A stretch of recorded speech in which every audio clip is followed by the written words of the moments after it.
What should a reader take from Harry Potter and the Half-Blood Prince? The book stresses the importance of understanding history. It grapples with sacrifice for the common good, highlighting the power of choice. Harry, as he embraces his destiny, not as a marked man, but as an autonomous one, prepared to fight, potentially lose his life, for what is right, for what is good. I've read these books many times, and I've loved these characters for much of my life. And yet I, and many others, grapple with some of the more problematic aspects of the text, and certainly the author. In my re-examinations of these texts, it's easy to remember why we were so enamored, why they were so impactful. The books are wonderfully immersive and build a story that feels real, and that's because, in part, it is. Harry Potter is a fantastical retelling of the events of World War II. I'm talking about them now because present day has started to feel like a science fiction retelling of World War II. Who will win in the contrasting forces of love and corruption? Stick with me and I will tell you. At least, in this video, we'll cover the first 50% of Harry Potter and the Half-Blood Prince. We'll discuss the plot, explore themes, relevant historical and cultural context, and we'll grieve with characters of the story. Grieve for Harry and his deep suffering, the immense pressure on his young shoulders. Grieve for Remus, the remaining friend in a trio. Grieve for Hermione, Ron, Ginny, Luna, and Neville, whose innocence and faith in their government was lost just last summer. Grieve for ourselves and the way we can relate. Grieve for the fandom that lost a mentor. Grieve for a movement about to lose its leader. Grieve for a world that seems to know only these endless cycles. And grieve for those of us who know it could be different. Harry Potter and the Half-Blood Prince. Let's do it. Chapter 1. The Minister. The book opens with 2 side plots, and that can be very disorienting after the huge information bomb that is Order of the Phoenix. Chapter 1 is a series of vignettes between Cornelius Fudge and the Prime Minister of the Muggle world, who goes unnamed, but I believe is meant to represent Tony Blair. It starts with an account of maybe Tony Blair's first night in office. A painting on the wall indicates that the Minister of Magic will be arriving shortly, and initially maybe Tony Blair thinks that this is the opposition just like messing with him. On that first night, Fudge tells maybe Blair that they won't see much of each other.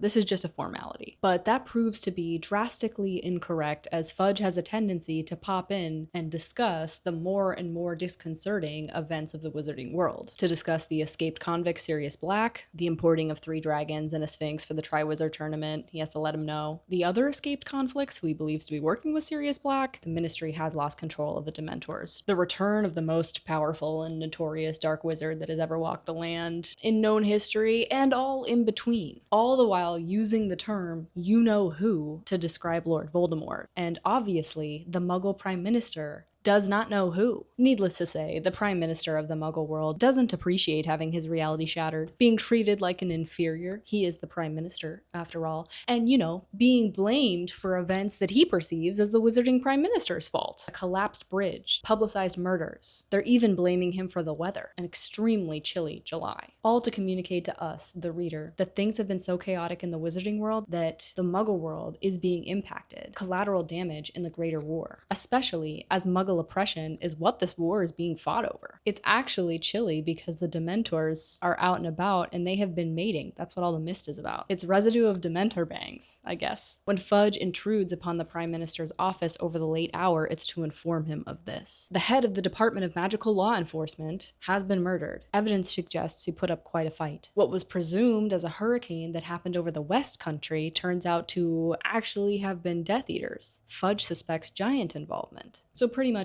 everything that Dumbledore said was going to happen, happened. Wish I couldn't relate. Wish I didn't know what that felt like. Maybe Tony Blair is like, see here, Fudge. It's your responsibility to do something. And Fudge is like, did you hear everything I just said? I'm obviously not still in the position of power. I've been fired. Duh. Fudge is only here to introduce maybe Tony Blair to the new Minister of Magic. His name is Rufus Scrimgeour. We've only heard his name once. We've glimpsed his name in Order of the Phoenix the morning before Harry's trial. He used to be the head of the Auror office. Maybe Tony Blair's first impression of him is that he looks like a really old lion because of the way that his hair is like scattered around his head and like the gray streaks that go through it. So at least he's tough. Scrimgeour tells Maybe Blair that his assistant, Kingsley Shacklebolt, is actually a wizard. He's been stationed outside the office to protect him from being Imperius cursed. Imagine if the president was, a puppet whose strings could be pulled by anyone with the power to do so. How scary would that be? Maybe Blair had no idea that his assistant Kingsley was a wizard and says he does really astute and efficient work and he's glad to have him around. There could be undercover wizards in your life too. Let's hope. They tell him they're trying their best against you-know-who, but they're being pretty unsuccessful at saving anyone or stopping any further destruction, stopping any of the horror or the suffering. The Prime Minister is like, well, but you guys can do magic. Isn't anything possible? They look at each other and then they look at the Prime Minister. They're like, sure, Prime Minister, but the other side can do magic too. But you know what the other side doesn't have?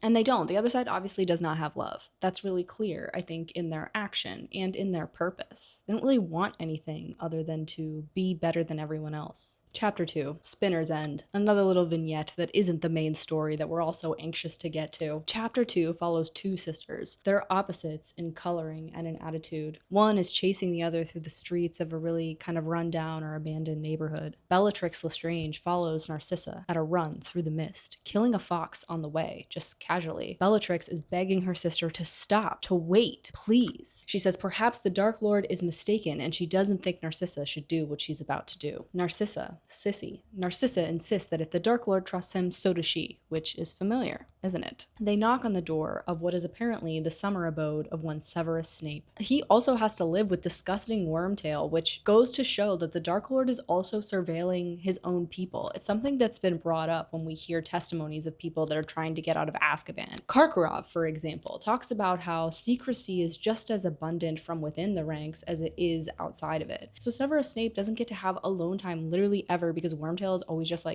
around. Snape even discovers him trying to eavesdrop on this conversation, has to shoo him out. All this to say, the vibes of Snape's home are freaking rancid. Narcissa is determined to confide in Snape whatever she's about to. Even threatens Bellatrix with her wand, and Bellatrix is like, your own sister, which is rich coming from the person who killed their cousin truly a month ago. Narcissa eventually outs with it. She says she knows she ought not to be here. The Dark Lord forbid it. Bellatrix and Severus both say that she ought not to speak it then, if the Dark Lord forbade it so. But Snape says he happens to already know what they're talking about. And Bellatrix is like, you know? She screams about how she doesn't trust Snape, Dumbledore's pet. She asks why he stayed at Hogwarts after the Dark Lord's fall, why the Potter boy has remained unharmed even though he's alone with him all the time, and why wasn't he at the battle at the Hall of Prophecies? Why haven't you told us the location of the Order of the Phoenix headquarters if you go there all the time and you know where it is? Good questions. And he's like, honestly, Bella, do you really think that the Dark Lord hasn't asked me these questions and I haven't been able to provide satisfying answers? Would I really be alive and in the inner ranks? Do you think so little of him? And that's the thing about this side. This side disdains questions. This side really seems to believe that if you are asking questions, you are disloyal. But the reason that they're perpetuating that rhetoric and constantly jumping down each other's throats is to keep each other from thinking critically. Because it's very clear, just as it was last time Lord Voldemort rose to power, that if he achieves what he sets out to, everyone will suffer. That's really obvious as soon as you start walking down that path. But the opposition is going to do everything they can to keep you from thinking. He's like, I am not the secret keeper for the Order of the Phoenix, so I cannot speak his name. Snape says of course he was guilty, just like many others, of thinking that the Dark Lord had been felled by baby Harry Potter. Why would I give up my cushy job at Hogwarts? Snape initially did apply for and obtain the job under Lord Voldemort's orders. But as everyone knows, Snape has never been able to work the position that he has always coveted. And Bellatrix is like, oh, that's your big sacrifice for the Dark Lord, is that you don't get to teach the subject you want? I was in Azkaban for him. And Snape was like, yeah, and that was really helpful that you were locked away for 14 years. Super useful, Bella. Snape says that when Voldemort tried to steal the Sorcerer's Stone, he did not confide in Snape, which was his right to do so, but it's the reason that Snape put all of his efforts into thwarting the Dark Lord because he simply thought it was the greedy and unworthy Quirrell trying to seek out the stone. If he had confided in me, the Dark Lord would have risen to power 3 years earlier. 2, I have no reason to kill the Potter boy. What sort of favor would it earn me with Dumbledore if I killed his favorite student? So it's cool to know that Harry's his favorite. We didn't really know that that. Like, maybe we could, like, assume that, but I don't think Harry, like, thinks, like, I'm Dumbledore's favorite. And more to the point, says Snape, the Dark Lord was glad of it. Imagine if I had killed the boy out of sheer spite or out of some pledge of loyalty. The Dark Lord would not have been able to return in the fashion that he would have preferred. And 3, by waiting just 2 hours on the night that he was reanimated and moving to the Dark Lord's side under Dumbledore's order, Snape was able to confirm his position inside the Order of the Phoenix and continue his act as double agent,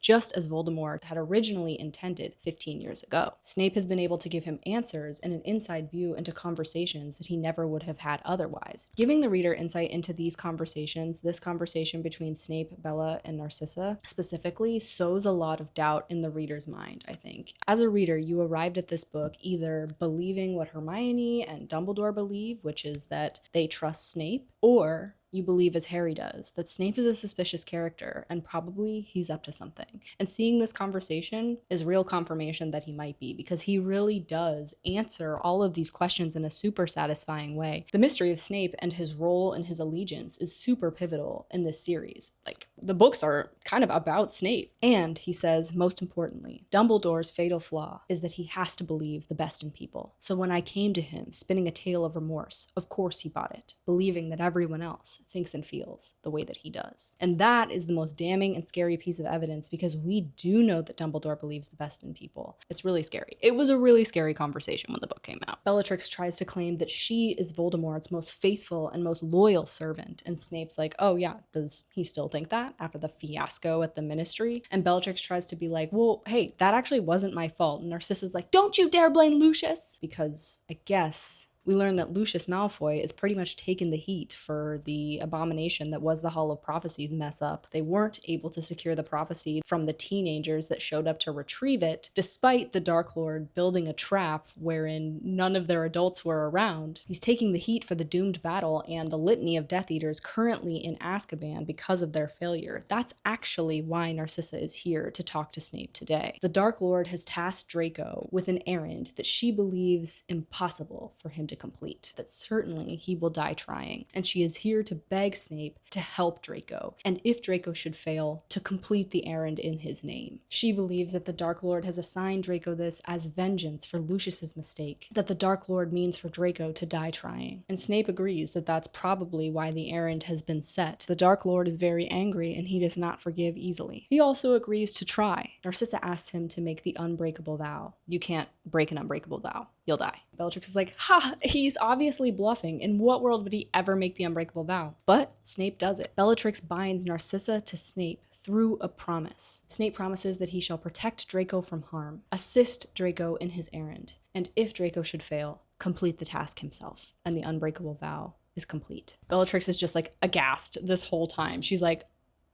so we can surmise that even though they have never named the task that Draco is up against, and as a reader, we could not have guessed it. Context clues indicate to us that it's clearly an enormous and unprecedented thing that Snape has just agreed to do. Finally, Harry time, chapter 3. Harry is asleep with his face pressed up against the glass of the window in his room. His room is scattered with all of his magic and school things and apparently a great deal of garbage.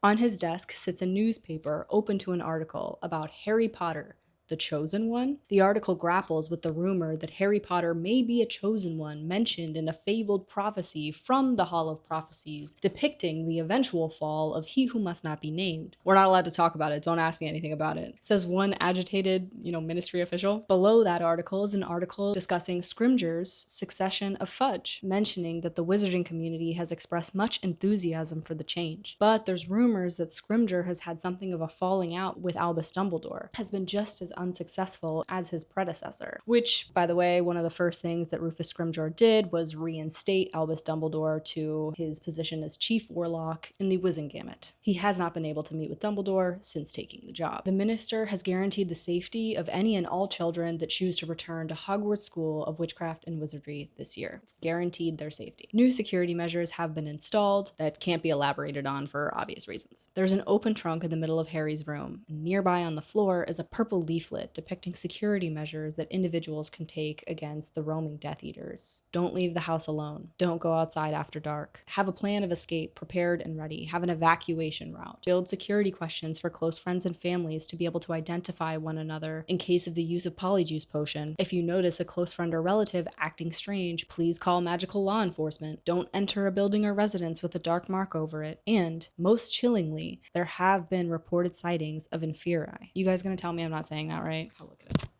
Inferi. And, most chillingly, there have been reportings of Inferi, which are reanimated dead bodies that no longer have souls or personalities inside of them, but are just shells, carcasses, machines. Clutched in the sleeping boy's hand is a piece of parchment. On it, details and instructions from Albus Dumbledore informing Harry that he will be arriving at 11 p.m. this Friday and asking him to consent to accompanying him on an errand before he's dropped off at the Burrow. Harry repaired an alarm clock a few years ago, and it's ticking, 1 minute to 11. But Harry did not pack his trunk. He did not prepare to leave because to do so would be to hope that Albus Dumbledore is actually coming to pick him up, to believe that he'd be rescued from the Dursleys after only a fortnight in their company. And that would be too painful if he's let down. It's really sad. Harry's like, I certainly can't count on this. Anything could happen, he thinks, that could result in him coming or him not coming. However, he can't stop himself from glancing out the window starting at 7 p.m. that Friday. Pretty much every minute on the minute, and obviously he falls asleep with his face like pressed against it, so he's pretty anxious, he's pretty eager. Sure enough, when the clock strikes 11, outside the Dursleys' house, the street lamp clicks off, and Dumbledore comes striding up to the house. Harry jolts awake and immediately starts like packing shit up. The doorbell rings and Mr. Dursley makes all the commotion, upset about the late call. At this time of night? Good evening. You must be Mr. Dursley. I dare say Harry told you I was coming. Harry has launched himself down the stairs, still holding a shoe and a telescope, but he stops halfway on the stairs. Experience has taught him to remain outside of Vernon's arm's reach, for fear of abuse or pain. Dumbledore reads the confused expression on Vernon's face and says, I guess that he did not. Regardless, let's assume you politely invited me in. It's not smart to linger at this time of night. And he steps inside. Dumbledore compliments the Dursleys' garden. He spots Harry. Excellent.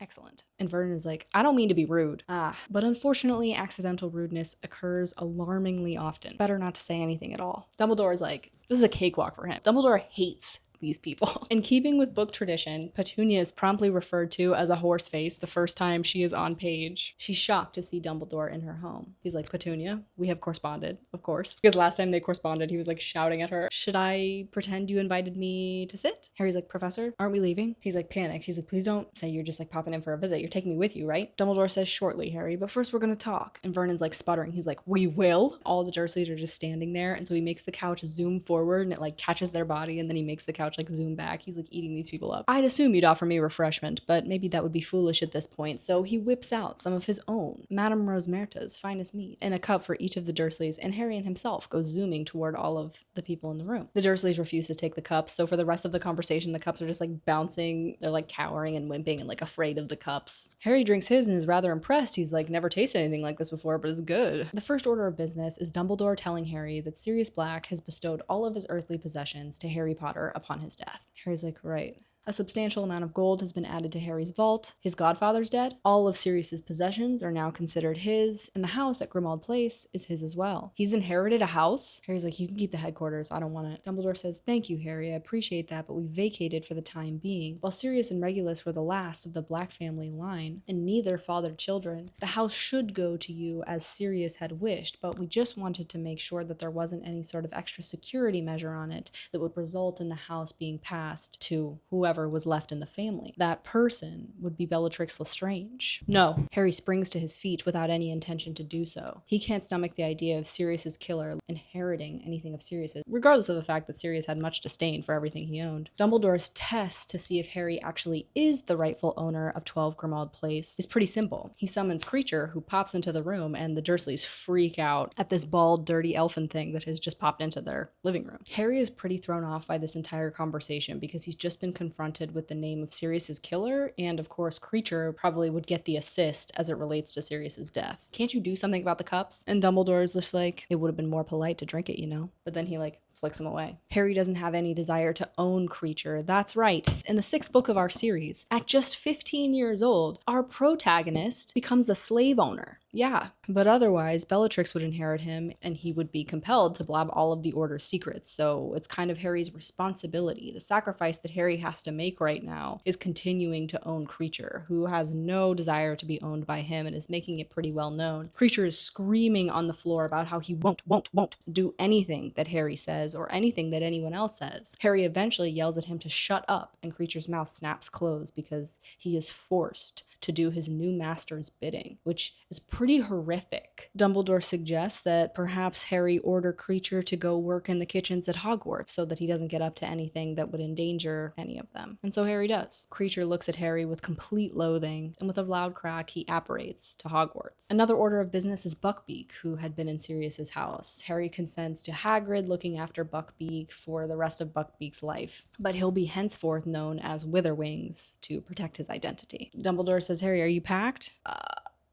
And he's like, you didn't think I'd show up? And Dumbledore gets it. Harry runs upstairs and it takes him 10 minutes to gather everything that he needs to gather. When he comes back down, none of the Dursleys are speaking and Dumbledore is like quietly humming to himself. Dumbledore has waited for Harry to be here to say this to the Dursleys, which I think is important and intentional writing. You may be aware that Harry is coming of age this year. No, says Petunia. And Dumbledore's like, pardon? No, he's only a month younger than Dudley and Dudley doesn't turn 18 for another 2 years. Yeah, says Dumbledore. However, in the wizarding world, wizards come of age at the age of 17. Preposterous. Vernon is just like outraged always. The wizarding community, he says, is in a state of open warfare. Lord Voldemort has returned and is as much a threat as he was the night that he murdered Harry's parents. Dumbledore says, you did not do as I asked. I left him on your doorstep and asked you to raise him as your own, and that's clearly not what you did. He's known nothing but neglect and cruelty at your hands. The best that can be said is that he's escaped the appalling damage that you've inflicted on your own son. Dudley seems pretty baffled and is like,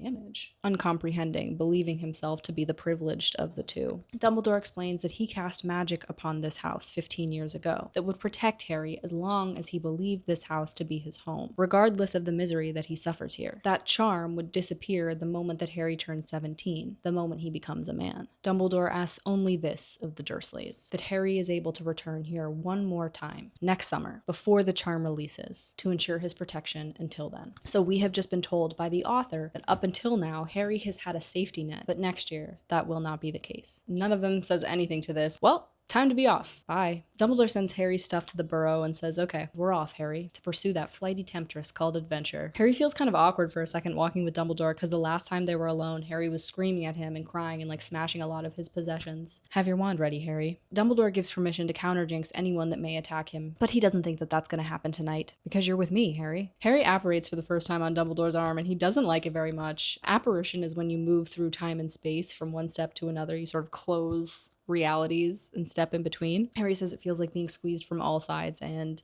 he doesn't enjoy it at all. He's in no hurry to be able to do that whenever he wants. Dumbledore asks if Harry's scar has been hurting and Harry says no. Should we be worried? He'd figured with Voldemort back and gaining strength every day that it would be hurting all the time, but Dumbledore says actually no, I anticipated this. He believes that Voldemort is now performing occlumency against Harry. How's that? Occlumency is the art that Snape spent a good portion of the previous book abusing Harry with, training Harry in, protecting the mind from external penetration. Well, I'm not complaining. Harry's like, I don't need the disturbing dreams and the insights into Voldy's disgusting thoughts, thanks. Dumbledore and Harry have arrived in a town called Budleigh Babberton, and for the millionth time, Dumbledore is in need of a new teacher. There's an open spot at Hogwarts, so Dumbledore is here to try to convince Horace Slughorn, former teacher and head of Slytherin House, to return to Hogwarts to come out of retirement. Harry's like, okay, well, why am I here? We'll find use for you. Harry's like, why don't we just apparate into his house? That would be really rude, Harry. They catch up on the government rearrangements. Rufus Scrimgeour, the former head of the Auror office, the new prime minister. Do you think he's good? Interesting question, Harry. He is certainly able. They share condolences about Madame Bones, one of the good ones, a great loss. And Harry notices that Dumbledore's hand is extremely injured, almost blackened and dead. He also noticed it at the Dursleys, but he's reminded because Dumbledore winces. He says it's a thrilling tale. No time to do do it justice. They talk about the security leaflet, and Dumbledore's like, you obviously didn't find it that helpful as you didn't ask me my favorite flavor of jam to confirm I'm really Professor Dumbledore and not an imposter, but for future reference, it's raspberry. Dumbledore likes it sweet. But of course, if I were a Death Eater, I'd be sure to look up my jam preferences before impersonating myself. Harry asks about the Inferi and about whether or not they're real and Death Eaters are actually using them to do their bidding, and Dumbledore confirms that they are. They don't respect death, that's why they call themselves Death Eaters. They arrive at a small stone house that has clearly been ransacked. It's a really scary scene. The door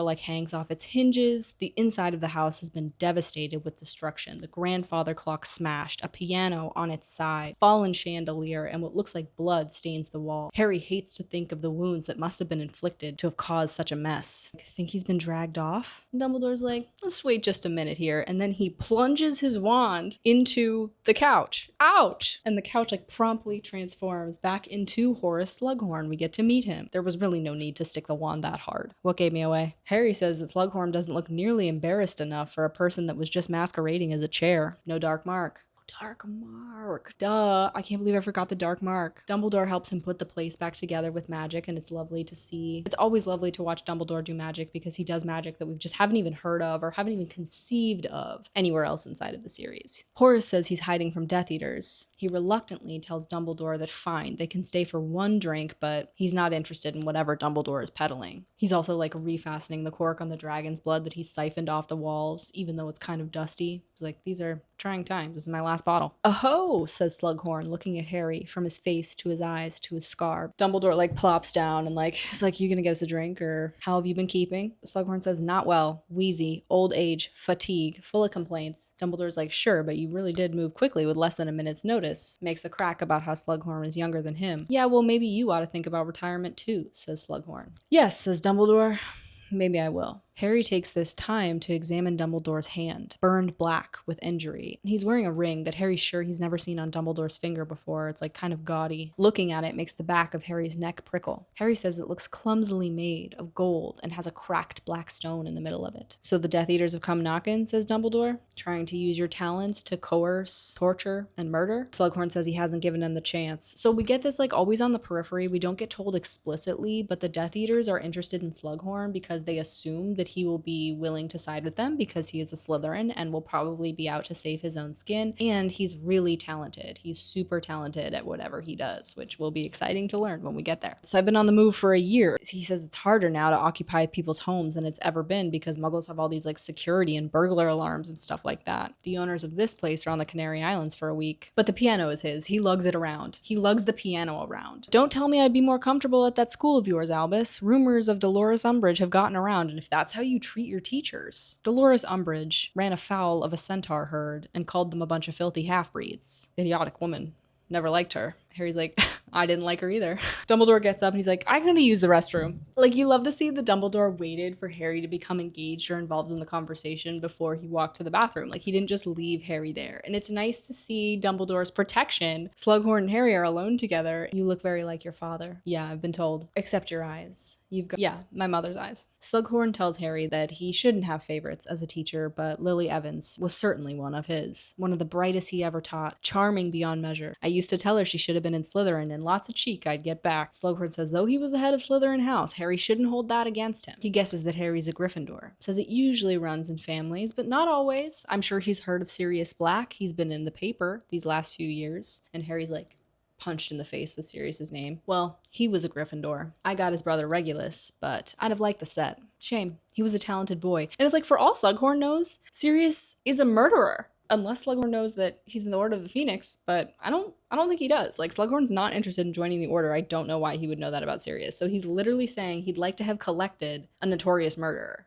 Okay. Slughorn goes on to say how surprised he was that Lily was Muggle-born. You'd have thought she was pureblood for all the talent she had. Funny how that happens. Not really. My best friend is Muggle-born and she's the best in our year. Oh no, please don't think me prejudiced. Didn't I just say she was my favorite student? And then he goes on listing all the other Muggle-borns that he knows who have been successful, and it's sort of doing the I have black friends thing. We learn that Slughorn carries with him, while he's on the run, a litany of glittering photographs of all of the students that he considers a success. All his collections delectable children. All the students he mentored, whomst have gone on to do great things. Barnabas Cuff, editor of the Daily Prophet, Ambrosius Phlegm of Honeydukes, and of course, Gwenog Jones, the current captain of the Holy-Headed Harpies. Free tickets whenever he wants them. He's a bit of a social climber. But of course, he says he's been out of touch with everyone for a year. Can't tell anyone where he is, so none of his students can send him the gifts. This is really impacting his life. He says a prudent wizard keeps his head down in such times. Taking a post at Hogwarts would be tantamount to announcing his allegiance to the Order of the Phoenix. And while I'm sure they're all very admirable and brave, I don't fancy the death toll. Harry's having a hard time keeping judgment from his voice. Several people, namely Cedric and Sirius, have died at the hands of Voldemort. Only the latter by choice, the former as collateral, because that's what war demands. And Harry himself has never had a choice. We'll talk about it, obviously, that's the point of this book, but he's been targeted by darkness routinely since birth. And, Harry says he's having a hard time feeling bad for Slughorn, who lives in these cushy homes, while Sirius was living off rats and sleeping in caves. Slughorn further expounds upon the Slytherin logic. It's not smart to fight for a side that you don't know will win.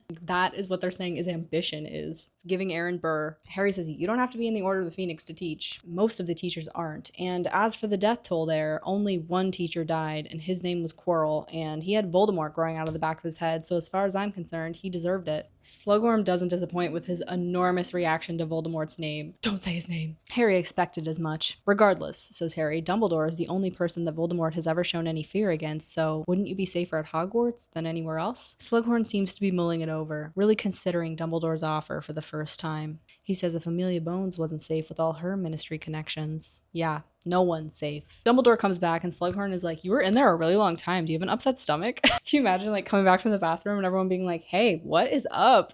Nah, just reading the Muggle magazine, says Dumbledore. But he was really just giving them time to talk. It's all part of Dumbledore's plan. It's all part of Dumbledore's plan. Well, I know a lost cause when I see one. Our improved security notwithstanding, you're always welcome to visit Hogwarts whenever you'd like. We'll be going. And they had just walked out the door when Slughorn comes flying behind them. All right, I'll do it. You will? I must be mad, but yes. Then we shall see you on the 1st of September. I want a pay raise, Dumbledore. Well done, Harry, says Dumbledore when they're walking away. Harry's like, I didn't do anything. Dumbledore explains that basically Harry was bait.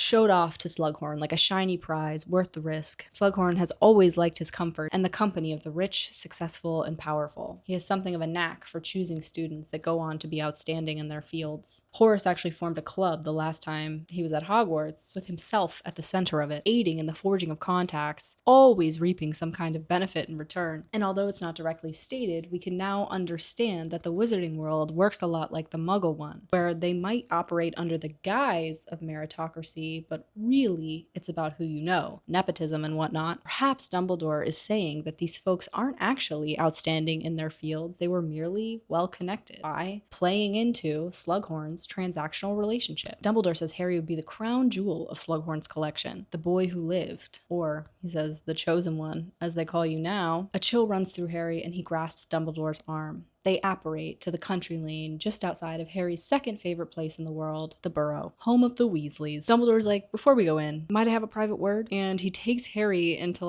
the rundown stone outhouse. Harry's like, okay. Once inside, Dumbledore says, forgive me for mentioning it, but I'm pleased with how well you seem to be coping with everything that happened at the ministry. Permit me to say, I think Sirius would have been proud. Harry can't speak because a painful knot has formed in his throat. It was cruel that the two of you had so little time together. A brutal ending to what should have been a long and happy relationship, which can be said about almost all of Harry's parental figures by the end. Harry knows Dumbledore possibly understood that until his letter arrived, Harry had spent every single day at the Dursleys lying on his bed, refusing food, and just staring out the window at the mist, full of the chill emptiness that he'd now come to associate with Dementors. It's just hard to realize he won't write me again. Having Sirius as a godfather was one of the best things that ever happened to Harry. To know he had someone outside of Hogwarts, almost like a parent, that cared about his well-being. But Harry says he realizes that Sirius wouldn't have wanted him to shut himself down or to give up. He's going to take as many Death Eaters down with him as he can. And Voldemort too, if he can help it. So Harry, at just 16, has been sitting on his bed, chewing over the idea, and the fate of all the people around him depends on his success or failure. His life or death will shape the future for the entire world. Dumbledore Dumbledore says on that note, I take it that you have seen the prophets speculating about the prophecy, and it's important that you remember that only 2 people in the entire world have heard it in its entirety, and they are both standing in this smelly broom shed. Dumbledore urges Harry to confide in Ron and Hermione, says that they've proven themselves trustworthy. He guesses that the reason that Harry hasn't told them yet is not necessarily because he doesn't want to worry or frighten them, but more because Harry is worried and frightened. On another note, says Dumbledore, I'd like us to have private lessons this year. Yes, I think it's time that I took a greater hand in your education. Little of this, little of that. So I don't have to keep doing occlumency with Snape? Professor Snape, Harry, but no. Good, because they were a fiasco, says Dumbledore. Harry says, great, well I won't see much of him because I'm certain I didn't get an O on my potions owl, and Snape doesn't let anyone continue onto Newt level practice, the standardized test that students take at the end of their 7th year. Harry's like, whew, me and Snape, we're not going to see a lot of each other. Don't count your owls until they've arrived. Also requests that Harry keep his invisibility cloak on him at all times this year, no matter what. And Harry's like, cool, I can do that. And listen, Harry, there's been a ton of security measures taken at the Burrow, at great inconvenience to Molly and Arthur Weasley. They don't mind in the slightest because your safety and security is their top priority. That being said, it would be very poor repayment for you to stick your neck out while you're here. Harry's like, got it. I hear that, but he really doesn't. When they knock on the door, Mrs. Weasley is surprised to see them because they weren't supposed to arrive until morning. At the table, she's talking to a relatively forlorn Tonks. Watch her, Harry. She's headed out. Don't leave on my account, says Dumbledore. Nah, I've got to get going. Why don't you come for dinner, says Mrs. Weasley. Remus and Mad-Eye. Nah, thanks, Molly. Bye, everyone. Dumbledore says bye as well and follows Tonks. Mrs. Weasley offers to make Harry food. He sits down, and a ginger cat with a squashed face jumps up onto his knees, and he's like snuggling with Crookshanks. Is Hermione here then? She serves Harry soup and bread and inquires about Slughorn. Did you like him? Harry's like, Molly's like, I get it. He taught Arthur and me when we were at school. Arthur says the ministry is littered with Slughorn's favorites. Always knew how to give a leg up. Never took much of an interest, though. Didn't think he was enough of a high flyer, which just goes to show that even Slughorn makes mistakes because I don't know if Ron's told you, but Arthur got a promotion. Harry swallows some soup. He's like, that's awesome. Because like truly, the happenings of everyday life seem so unimportant to Harry. Like how could they matter? Being nice about it. He's like, that's great. A new office has been made given the current circumstances. The Office for the Detection and Confiscation of Counterfeit Defensive Spells and Protective Objects. He's got 10 people working under him now. It's a pretty big deal. In the panic of you-know-who, a lot of wizards are taking advantage, selling so-called protective potions that are really just gravy with a bit of bubba tub or pus in them. Instructions for defensive jinxes that really just make your ears fall off. Mundungus Fletcher is actually one of the main perpetrators of this crime. Death Eaters are also planting nasty things out there designed to hurt people just looking for safety, just trying to be less afraid. Arthur is still at work now. The large clock with each of the Weasleys' faces on it that points to where they are, that typically hangs on the wall, now sits precariously on Molly's laundry basket. It's clear that Molly has taken to carrying the clock around with her everywhere she goes. She understands that any given day could mean the death of any of her children or her spouse. Every single one of the 9 hands on the clock is currently pointed to mortal peril, because that's what it means for everyone when our systems collapse. Arthur's hand moves from mortal peril to traveling, and sure enough, there's a knock at the door. Arthur insists on safety protocols, so he demands that Molly ask the questions. All right, what is your dearest ambition? To find out how planes stay up. And Mr. Weasley insists on asking his security question as well to confirm that she is in fact Molly Weasley. And he says, what do you like me to call you when we're alone together? And Mrs. Weasley goes bright red, and Harry himself is pretty embarrassed. He's trying to like scoop up soup as loudly as possible and just make it look like he's not paying any attention. Molly wobbles. I get that this exchange is just a bit of comic relief, and it's not inherently misogynistic. And yet, no other man in the series faces embarrassment like this. It's a very specific type of embarrassment. It's embarrassment for wanting endearment and affection from her spouse. Divulge in front of Harry her most private name that she asks her husband to call her. And also, do you know any person that prefers to be called a wobbler by their partner when they're alone? Okay. And I don't know, it's just on top of all the other misogyny discussed. I don't appreciate this on Molly's behalf. I just don't. I just think it's a little indecent. Arthur comes in, helps himself to some soup, greets Harry. Molly says Harry's room is all made up. He's going to be staying in Fred and George's old room. They sleep above their shop premises in Diagon Alley now. She says they do seem to have quite a flair for business. When Harry gets up there, there's like a vase with flowers in it, and he says the perfume of flowers is strong, but it can't do anything to hide the scent of gunpowder that just lingers. He lays down to sleep, and inside of a pillowcase he finds a puking pastel. He smiles and immediately turns over and falls asleep. because he feels safe for the first time in a pretty long time. It feels like only moments later when the door bursts open with the sound of cannon fire. What's going on? Something that's really important to remember is that once trauma has taken place inside of a space of safety, your home, your room, with a trusted person in school, your body learns that it cannot trust, cannot be lulled into a false sense of security, lest it be taken off guard again. Trauma coming from inside the home is inherently irrational. Body is very aware, it can become unsafe at any time, and thus it remains in a perpetual state of anxiety to keep you from settling down and feeling okay so that you don't get caught off guard. Perpetually waiting for the bad until you go to therapy or heal or rebuild a new sense of safety with yourself, which is possible and must be done. But Harry hasn't had time to do that because the trauma is ongoing. He has just been waiting to be attacked by Voldemort since at least the Triwizard Tournament. We didn't know you were here already! And he receives a sharp blow to the head because Ron has just like, Ron, don't hit him! Like smacked him in the head. Harry's like laughing and reaching for his glasses. Ron just came in and was like, Harry, we didn't know you were here!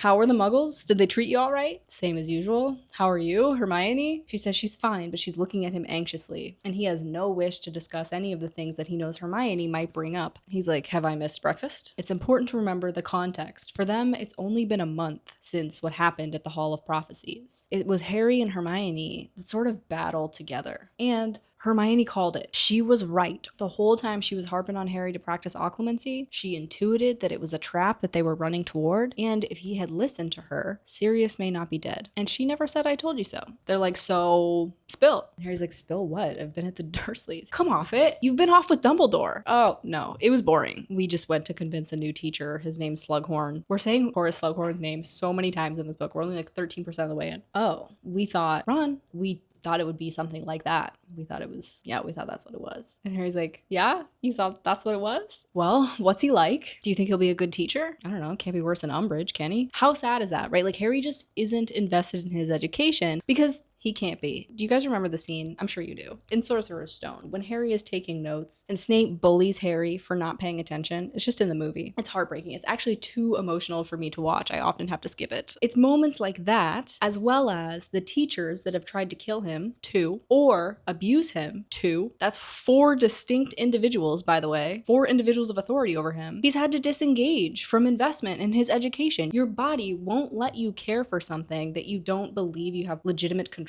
over the outcome over. You can't hope for something that your body won't let you believe you will eventually attain. It's a defense mechanism. All the detentions means that Harry doesn't usually get to put the time and energy into his homework that he would like to. Being Harry Potter has meant a sacrificed education. I tease him for being a jock, but really it's just that he doesn't have the heart to recognize or acknowledge how important his education might be because it keeps getting sacrificed on his behalf. Because there's just too many systemic and world problems that he feels responsible for. Individual responsibility. Part of being a Gryffindor is having the maturity to recognize that each individual has responsibility as it relates to the well-being of the whole. So anyway, yeah, Harry doesn't care about school that much because he can't. Anyway, Jenny comes into the room and she's referred to as Ron's little sister. And I think that's to demonstrate a point because later Harry will be like, she's Ron's little sister. She's Ron's little sister. Because he has, a lot of ambivalence about finding her so hot and dreaming about them like making out or whatever. But she's never referred to that way before, and it's so jarring on the heels of Order of the Phoenix because it's like they battled together. It is outrageous. Ron's younger sister, she of the Bat Bogey Hex? Please. Okay, I'll get on with it. She's slouchy, grumpy. She's like, hi, what's with you? It's her. She's driving me mad. The way she speaks to me, the her of which Jenny speaks, is Fleur Delacour of Triwizard Tournament fame, whom Jenny refers to as Phlegm. Jenny says Fleur is really condescending. Hermione's like, I know, she's so full of herself. Could you 2 lay off her for 5 seconds? And Harry is shocked because he thinks they're talking about Mrs. Weasley, and he's like, you guys. Jenny says, that's right, defend her. Everyone knows you can't get enough of her. The bedroom door flies open, and Harry instinctively yanks the covers up to his chin so hard that Hermione and Jenny go like flying off the bed. I'm wondering if that means that Harry has been shirtless for this whole scene. Go back and reimagine the scene, but Harry's not wearing a shirt. A young woman of such breathtaking beauty stands in the doorway. The room is suddenly airless. She has willowy blonde hair, and she seems to be emitting a glow. The image is complete because she is holding a tray of food.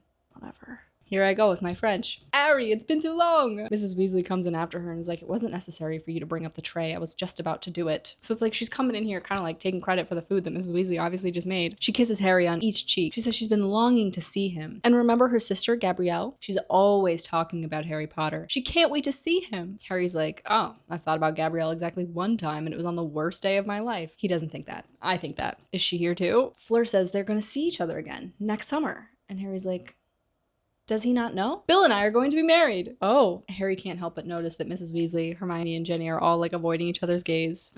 Congratulations. She kisses him again. She's here to get to know Bill's family properly, but he works all the time and she only works part-time at Gringotts for her English, so there's not much to do around here unless you like cooking and chickens. Anyway, enjoy breakfast, Harry. And she like floats out of the room. Hey, we all have tactless moments. We all do. Mom hates her, says Jenny. I do not hate her. I just think they've hurried into an engagement. Ron's like, they've known each other for a year. Molly says, it's like last time. People think they might be dead tomorrow, and so they make all sorts of decisions that they normally would have taken time over. Last time he was powerful, people were eloping left and right, including you and Dad. Yes, well, your father and I were made for each other. What's the point in waiting? Whereas Bill and Fleur? We're talking about Bill, right? Of the long hair, of the boots of dragon hide, of the earring, the curse breaker, the treasure hunter, and Fleur Delacour. It looks good in your head. Don't say it doesn't. You'd read about it. You would. Jenny says she's a cow. Molly doesn't really see what they have in common because Bill's so down to earth and hardworking. And Jenny's like, he's a curse breaker. He's not down to earth. Also, Mrs. Weasley reprimands Jenny for calling her Phlegm. Mrs. Weasley leaves and Harry's like, don't you get used to it if she's around all the time? Just like acknowledging that it like feels really weird. Ron says, sure, but sometimes she just like jumps out at you like that. What are you gonna do? It's pathetic, says Hermione, and she gets up and she walks to the other side of the room. Jenny says Mrs. Weasley plans to put a stop to it. Is trying to set up Tonks and Bill, thinks they'd make a better match. No man is gonna choose Tonks over Fleur. And Hermione's like, why not? Tonks is intelligent. She's an orc. Can you understand why this particular conversation might be hurting Hermione? Fleur's not stupid. She was in the Triwizard Tournament. Not you, too. I suppose you like the way she calls you Ari. No, I'm just saying Fleur. He's like wishing he didn't say anything at all. I'd much rather have Tonks in the family. At least she's a laugh. Yeah, but not really lately, says Ron. This is so daft of him, by the way. She looks more like Moaning Myrtle. That's not fair. She's grieving. She lost her cousin. Harry's heart sinks to realize that they've arrived at Sirius. He starts shoveling food into his mouth. Tonks thinks it's her fault that he died. How she worked that one out, because Harry's pretty sure it's his fault that Sirius died, and Dumbledore also thinks it's his fault. So he's like, well, she was fighting Bellatrix, wasn't she? She figures if she could have finished her off, it would have been different. That's stupid, says Harry. She's so down, she's actually having trouble metamorphosizing, changing her appearance at will. Mrs. Weasley pops in and is like, Jenny, come help me with lunch. I'm talking to this lot. Now, she only wants me there so she doesn't have to be alone with Phlegm. She like dances away. You guys better be down soon. Hermione is fiddling around with the various accoutrements left in the room. She holds what looks like a small telescope and Ron is like, I don't know if I'd be touching any of that if I were you. Anything they left here isn't ready for the store, so it's experimental. Ron says the twins are raking in galleons, but he hasn't been to their shop yet because they're waiting for the extra security when they go to Diagon Alley with Harry. Harry asks about Percy, and you know, he always does. Good on you, Harry. Harry's like, and what about your other brother? Like, I want to know. No one asks about Charlie, but that's fine. Is he talking to your mom and dad again? Now that he knows they were right about Voldemort? Nope. Yeah, says Hermione, but Dumbledore says people find it far easier to forgive others for being wrong than for being right. Sounds like the sort of mental thing Dumbledore would say. And like, I think that's so funny because like Ron has flat out decided that because he cannot understand Dumbledore's thinking, that Dumbledore is just like totally nuts. He's like, he's fully crazy, but Harry's like always catching his drift. So it's just like a cool perspective to see Ron as our strategist, our logic man, our rationale, be like, yeah, Dumbledore's mad wild. And yet, we follow. He's mad wild in a way that makes sense. Harry says that Dumbledore is going to give him private lessons this year. And when they ask what for, his heart sinks because he realized now is probably the time. Dumbledore said he should tell them, and so he will. His heart starts beating really fast and he like sets down his silverware. I don't know why exactly, but I think it's probably about the prophecy. Both Ron and Hermione are like, the one they were trying to steal at the Ministry. The prophets got it right. The glass ball that smashed wasn't the only recording. Dumbledore was the one the prophecy was made to, and he recorded it, so he showed it to me. I heard the whole thing. And it looks like I'm the one that's got to finish off Voldemort. At least it said neither of us could live while the other survives.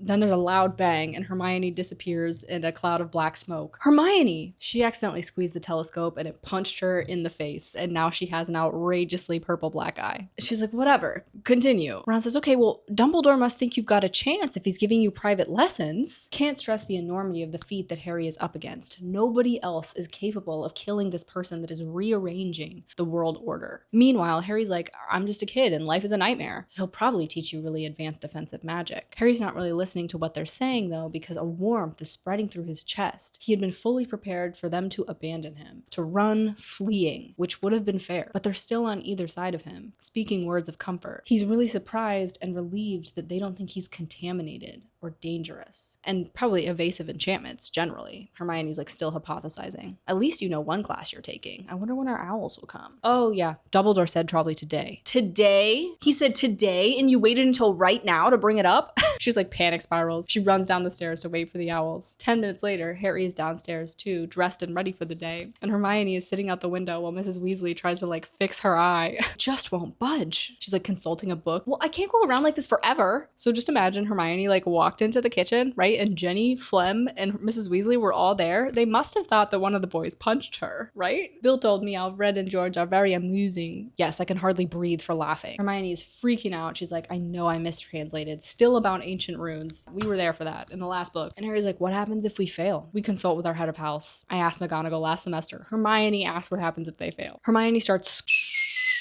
3 owls are coming toward the window. Mrs. Weasley throws it open. 1, 2, 3 owls swoop in and all stick their legs out accordingly. Oh no, oh no, oh no. Just so you know, the passing grades for the ordinary wizarding levels are outstanding, exceeds expectations, and acceptable. O, E, and A. The failing grades are poor, dreadful, and troll, which seems rude to the trolls. Harry's barely breathing as he reads his grades. I'm going to tell you all his grades right now because I think it's interesting. He passed astronomy, the examination he was taking when he watched Hagrid be attacked in the middle of the night by government thugs. He passed that exam. So charms, care of magical creatures, herbology, potions, and transfiguration, he all got exceeds expectations. That's pretty good, right? Like that's like straight B's on all the important subjects. He failed divination and history of magic with a poor and a dreadful, and Harry was just glad not to get a troll because in history of magic, he collapsed with visions of his loved one being tortured by a murderer. So he's like, hey, at least I got some points. And of course, his only O, outstanding in defense against the dark arts, because he's really just something else in that area. Ron also failed divination and history of magic, and when Harry glances at his report card, he sees that Ron didn't get any O's, but he passed all the other subjects that Harry did. They ask about Hermione, and she's like, I didn't do too bad, I guess. And they look, and she literally got 9 O's, and her only E is in defense against the dark arts. Harry's still like better than her in this one subject. Ron's like, you're disappointed, aren't you? And she's like, no, but she is. And they all laugh. We're all N.E.W.T students now. They like hug. It's like cute. Harry only feels a little bit sad because this means his ambition to become an Auror is over. He didn't get an O in potions, and so he won't be able to continue on because Snape wouldn't permit him to be in his class. And you need a N.E.W.T in potions as an Auror to get like admitted to the academy. I gotta believe that an exception would be made for Harry, right? Like he already is doing that job. Harry kind of sighs because he's like, oh, like I kind of thought I was meant to be an Auror. It sort of seemed like the prophecy confirmed this destiny. Wouldn't he feel so much more equipped to professionally train for and on a team of people with a similar goal, to find and kill Voldemort? They spend the last few weeks of summer hanging out at the Burrow, playing 2-on-2 Quidditch. Hermione and Jenny play on a team, and Ron and Harry play on a team. And Hermione's really bad, but Jenny's really good, so the teams are kind of like evenly matched. Harry says it would have been a great time if it weren't for the constant news of death and disappearances, odd accidents. Sometimes the news is brought home by Bill and Arthur, but sometimes it's in the paper. At Harry's rather gloomy birthday tea, it's revealed that Igor Karkaroff's body had been found in a shack up north, the dark mark set over it. Everyone was surprised that he actually managed to stay alive so long after deserting the Death Eaters. Sirius's brother Regulus only managed a few days. Perhaps we should talk about something different. Did you hear about Florian Fortescue, Remus? The ice cream shop, says Harry, in Diagon Alley. He used to give me free ice creams. Yeah, well, Bill says he's been dragged off by the look of his place. Looks like Ollivander's gone too. Shop's empty. No sign of a struggle. No one knows if he fled or was kidnapped. Soon the kids' book lists arrive from Hogwarts, and Harry's surprised to learn that he's been made Quidditch captain. Oh my god, that gives you status with the prefects. You can use our special bathroom now. I love the bathroom described in Goblet of Fire, and there's not a lot I wouldn't do to get to use it. But my question is, like, do you bring your clothes to the bathroom? Like, if you're gonna take a bath at night, do you walk back to your common room in your pajamas, or do you walk back to the common room in like a robe? It seems a little vulnerable. Ron's like admiring the badge, and he's like, I remember when Charlie wore that. I guess you'll be my captain now.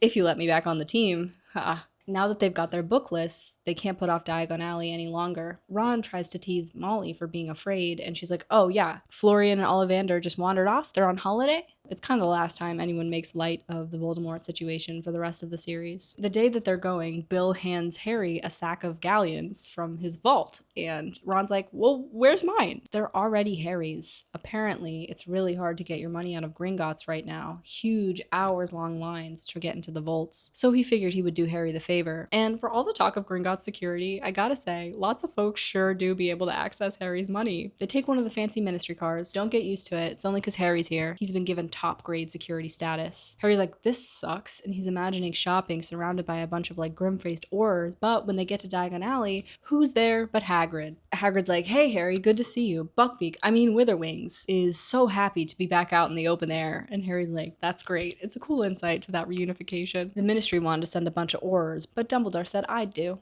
He's like proud. They pass through the leaky cauldron and it's empty for the first time in Harry's memory. Tom, the barkeep, looks up hopefully and Hagrid's like, sorry Tom, just here on ministry business. Just passing through. Turns out war, the constant threat of death, is really bad for business. Feels like a lot of us could have predicted that, but not all of us were on board. It's never too late to say sorry. Might as well give it a shot. Harry says Diagon Alley is completely changed. All the colorful, glittering windows have been covered by blown-up security posters and huge pictures of black and white moving mugshots of all the escaped Azkaban convicts. It's a pretty gruesome sight. What used to be a really lovely and warm and cheerful place now has a sort of abandoned feel. A seedy-looking wizard walks by selling amulets that ward against werewolves, dementors, and Inferi, the security baiting thing that Arthur's like main job is cracking down upon, and he's like, if I were on duty. But Molly begs him not to arrest anybody right now because she wants to get this done as quickly as possible. She doesn't feel safe being outside of her home. Everyone in Diagon Alley is wearing the same look as Molly Weasley, anxious, moving in tight-knit groups, no one alone. Arthur recommends they split up, divide and conquer, so they get it done faster. He sends the kids with Hagrid to go get refitted for new robes because Harry has grown like a bunch of feet over the summer, and so has Ron, and they're gonna go get the books. Hagrid waits outside and sends the kids into Madame Malkin's. Just like Harry's first year, Draco Malfoy is already being fitted for a robe. I'm not a child, Mother. I'm capable of shopping alone. Madame Malkin's like, it has nothing to do with being a child. It's just common sense safety. Watch where you're sticking that pin, will you? He notices the trio and says, if you're wondering what that smell is, Mother, a mudblood just walked in. I don't think there's any need for any language like that. Hermione tells the boys it's not worth it. She always tells the boys it's not worth her defense, which I think is sad. They've pulled out their wands. It looks like there's about to be a confrontation between the Malfoys and the boys. Narcissa stalks up to Harry. She says, if you attack my son again, it'll be the last thing you do. Really? Gonna get a few of your Death Eater pals to do us in? Is that what you're threatening me with? Madame Malkin is like, wands away, please. Harry makes a crack about her loser husband and a double cell in Azkaban. Don't you dare talk to my mother like that, Potter. Malkin is still trying to fit Draco for his robes, trying to get this done as quickly as possible. She moves to work on his left sleeve and he yanks it away. Freaks out, says he doesn't even want these robes anymore, and he like throws them over his head and leaves them on the floor. Now that we know what kind of scum shops here, they storm out and Draco bangs hard into Ron on his way out the door. Well, really, says Madame Malkin. She's distracted all throughout the kids' fitting and then eventually ushers them out the door, seemingly glad to see the back of them. They ask Hagrid when they come outside if he saw the Malfoys, and he says, yeah, but don't worry about them. They wouldn't cause trouble in Diagon Alley, but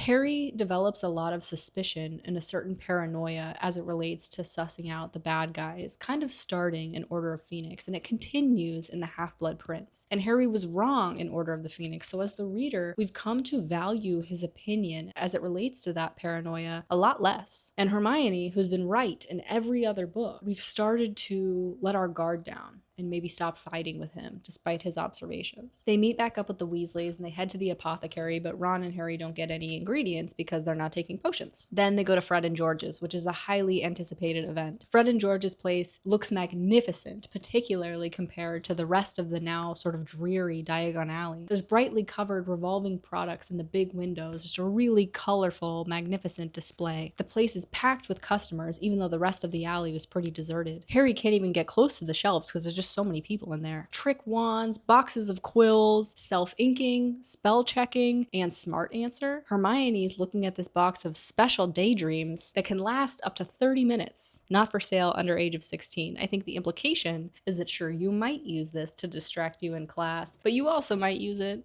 outside of class. Do we understand each other? Hermione's like looking at the daydream. And she's like, this is really extraordinary magic. For that, Hermione, you can have that one for free. A beaming Fred is wearing a set of magenta robes. He immediately gives her a cream for the punching telescope and is like, blimey, I forgot about those, so sorry. Fred offers to give Harry, their main investor, the grand tour of the place. They have a section for muggle magic tricks for freaks like their dad. George sidles up and is like, Harry, how are you? All the while also being like, hey, we'll know if you steal that. They have very sharp eyes about this sort of thing. They tell Harry that right now they're developing a more serious line. They cannot believe how many full-grown witches and wizards can't cast a simple shield charm. Granted, they didn't have you teaching them, Harry. The ministry was interested in shield charms for their staff. So Fred and George are dealing in government contracts now, and defense and weaponry. There's instant darkness powder. They import it from Peru. It's great for a quick escape. Decoy detectors gives you a diversion. Harry's like, handy. And they toss a couple to him. A young witch with short blonde hair and also wearing magenta robes is like, there's a customer out here looking for joke cauldrons, Mr. Weasley and Mr. Weasley. And Harry's like, it's pretty weird to hear them called Mr. Weasley. Right you are, Verity. Harry, help yourself to whatever you want, no charge. No, of course I'll pay. He'd already taken his wallet out to pay for the decoy detectors. You do not pay here. You gave us our first startup loan, and it's not something we'll forget. Literally chills. Can you see them? I really love Fred and George, and I know they have their bad moments for sure. This is important. These decoy detectors, the Peruvian darkness powder, the shield charms. Think of how many people have been helped, even saved, not even from ministry contracts, not even on the part of Harry and his crew, who do use these products to a life-saving extent in this book alone. But think about how many lives are saved and suffering is avoided because of Fred and George, and thus because of Harry's kindness. Goodness begets goodness, just as trauma begets trauma. Without Harry's startup loan, Fred and George do not amass the empire they do, and they are not able to distribute the defensive and protective products that they alone have been able to build, or have thought to build. Fred directs Jenny and Hermione to a section of Wonder Witch products that are violently pink. Jenny's like, do they work? Of course, says George. Best range of love potions on the market. They work up to 24 hours, depending on the height and weight of the boy in question, and the attractiveness of the girl. But George says we're not selling them to our sister, obviously, who doesn't even seem to need them. If we've heard correctly, don't you have about 5 boys on the go? Whatever you've heard from Ron is a lie. Are you not currently going out with a boy named Dean Thomas? She says I am, but last time I checked, he was just one boy. She asks about the little round fluff balls that are rolling around at the bottom of this cage, like pink and purple. They're called pygmy puffs. Can't breed them fast enough. Jenny, you're moving through boys a bit fast. She turns around and tells him it's none of their business, and then she yells at Ron for talking shit. Ron has a bunch of merchandise in his hand. That's 3 galleons, 9 sickles, and a nut. Cough up. I'm your brother. And that's our stuff. I'll knock off a nut. But I haven't got 3 galleons, 9 sickles. Better put it back then. Mom,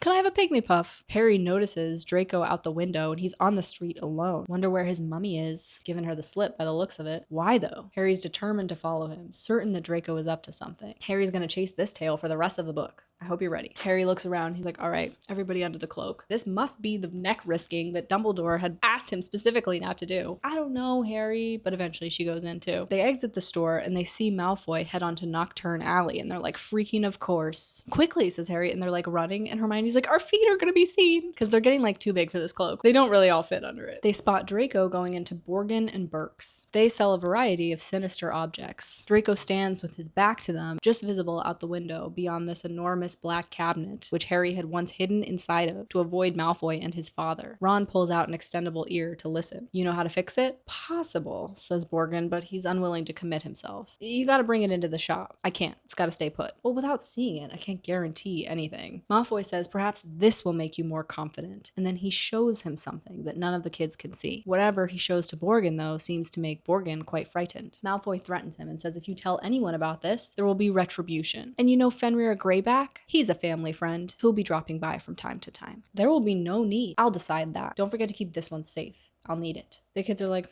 well, that didn't make sense. And none of them saw what he pointed to when he said this one because the black cabinet was in the way. But he was pointing to the black cabinet. Hermione decides to take matters into her own hands and slips underneath the cloak after Malfoy has exited the shop. Horrible morning, isn't it? She just starts pointing at items and asking if they're for sale, hoping to deduce which one isn't, which one Malfoy just put his hands on. And when that doesn't work, she's like, okay, actually the boy that was just in here, I want to get him a birthday present and I don't want to get him something if he's already purchased it. So can you just tell me what he just tried to buy? And Borgin thinks it's a pretty lame excuse and she gets kicked out of there. When Hermione comes back under the cloak, they're like, nice try, but maybe that was actually pretty lame. Well, you can show me how it's done, Master of Mystery. There's kind of a commotion when they get back to Fred and George's because big shock, everybody has noticed that the chosen one has gone missing and they just insist that they were hiding in the back room, but they check there. Everyone kind of knows they stowed away. Harry spends the last week of holiday obsessed with Draco Malfoy and what he might have been buying at Borgin and Burke's. He's kind of annoyed because Ron and Hermione don't really seem to care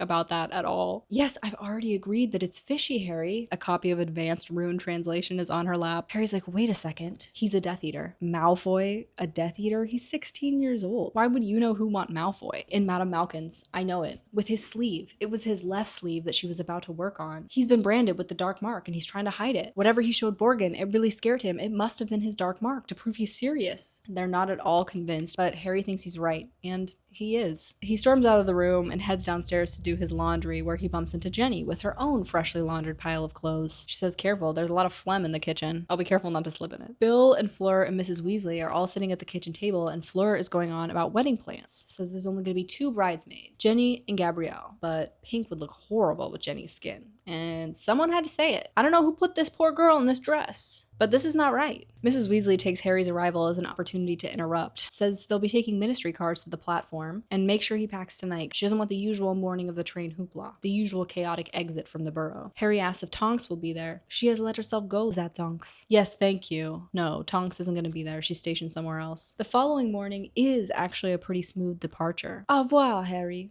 Fleur kisses him goodbye, and Ron rushes forward to maybe get a kiss himself, but Hermione sticks her foot out and Ron goes tumbling into the dirt. 2 serious-faced Aurors take Harry from the car through the barrier. One of the Aurors takes Harry's arm and he's like, I can walk, thanks. Hermione tells Harry that they have to go straight to the prefect's compartment. Harry's like, right. Once they leave, Harry's like, Arthur, can I have a quick word? Am I about to discover where you, Hermione, and Ron were when you were in the back room of Fred and George's? How did you... Please, Harry, you're talking to the man that raised Fred and George. Harry tells Mr. Weasley his suspicions about Malfoy. He begs Mr. Weasley to investigate Malfoy Manor. Says none of them know what Voldy would or wouldn't do. Why would we put anything past Voldemort, ever? Arthur says they recently inspected Malfoy Manor when Lucius Malfoy was arrested. But Harry says they must have missed something because Malfoy was just doing something at Borgin and Burke's. Harry has to run to get to the train. The whistle is blowing. Mrs. Weasley says, you're coming for Christmas. It's all fixed with Dumbledore, so don't even worry about it. We'll see you soon. Make sure you look after yourself. She's jogging along the train. And be good! It's gathering speed. Stay safe!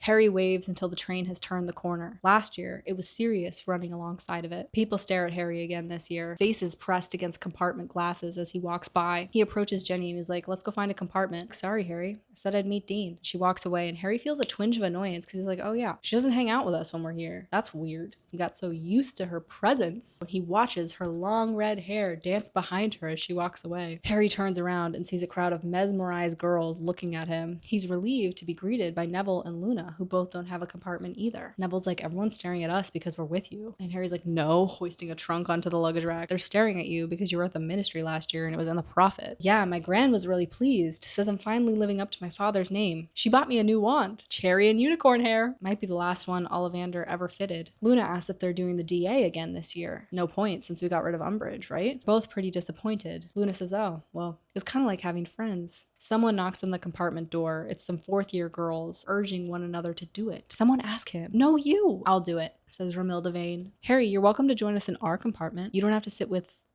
them. They're friends of mine. Oh, okay. She walks away. People expect you to have cooler friends than us, says Luna. You are cool. You fought with me at the ministry. That's a very nice thing to say. You should hear my Gran talk about you, says Neville. Gran says Harry Potter's got more backbone than the whole ministry put together. She'd give anything to have you as a grandson. And Harry is struck by what an interesting thought that is. He knows that Neville's childhood has been just as impacted by Voldemort as his had. Neville has no idea how close he came to sharing Harry's fate. Harry wonders if Voldemort had chosen differently, had chosen the pureblood baby? Would Neville bear the lightning-shaped scar? Would Neville's mother have died to save her son? Surely, thinks Harry. Would she have been able? Maybe there would be no chosen one at all. Would there be an empty seat in front of him? Would a scarless Harry have been kissed goodbye by his own mother instead of Ron's? Raxburg got you, Harry? They float around in your ears and make your brain go fuzzy. I thought I felt one zooming around in here. Hermione and Ron come into the compartment. Hi, Neville. Hi, Luna. Guess what? Malfoy isn't doing prefect duty this year. We just saw him sitting in the Slytherin compartment. Harry sits straight up. It's not like Malfoy to give up power. Does it look like Malfoy has more important things to do this year than bully younger students? That's suspicious. Ron is grumbling about lunch, hoping that the food trolley comes by soon. Harry hasn't gotten any candy yet when a third-year girl comes and knocks on the compartment door. She has 2 invitations, one for Neville and one for Harry. Slughorn has invited them to lunch in his train compartment. Neville's like, who is this and why am I invited? Harry suggests they go under the cloak so they can spy on Malfoy, but it proves impossible to walk through the train unseen because people would just bump into him. It's too busy. When they are walking, Cho meets Harry's eye and then darts into her compartment, and when he passes, he observes her in intense conversation with her friend Marietta, who still bears the sneak pimples across her face. She's tried to cover it with heavy makeup, but not to much success. Harry smirks about this. He thinks that's righteous justice. Which is like, okay. She's still a child. Harry, my boy, good to see you. And you must be Mr. Longbottom. The boys sit in the remaining seats left in the compartment. There's this really hot Slytherin guy there with high cheekbones and 2 7th-year boys who Harry doesn't know. And also, Ginny Weasley, looking kind of unsure how she got there. She's like kind of squashed in the last seat. We meet Blaise Zambini. The boys make no move of recognition. Slytherins and Gryffindors hate each other on principle. It's really weird to have that voice, I think, to have Harry tell us in narrative. I don't know, like this book is just written in a different style than the rest of the books. One, that's never been said before, that they just hate each other on principle. And the rest of the books have worked to discourage us from arriving at that conclusion. And the other books are written in a way that sort of shows instead of tells us, whereas this book, it doesn't trust us to formulate our own conclusions. Cormac McLaggen, a large, wiry-haired youth, raises his hand, and Marcus Belby. And this charming young woman says she knows you.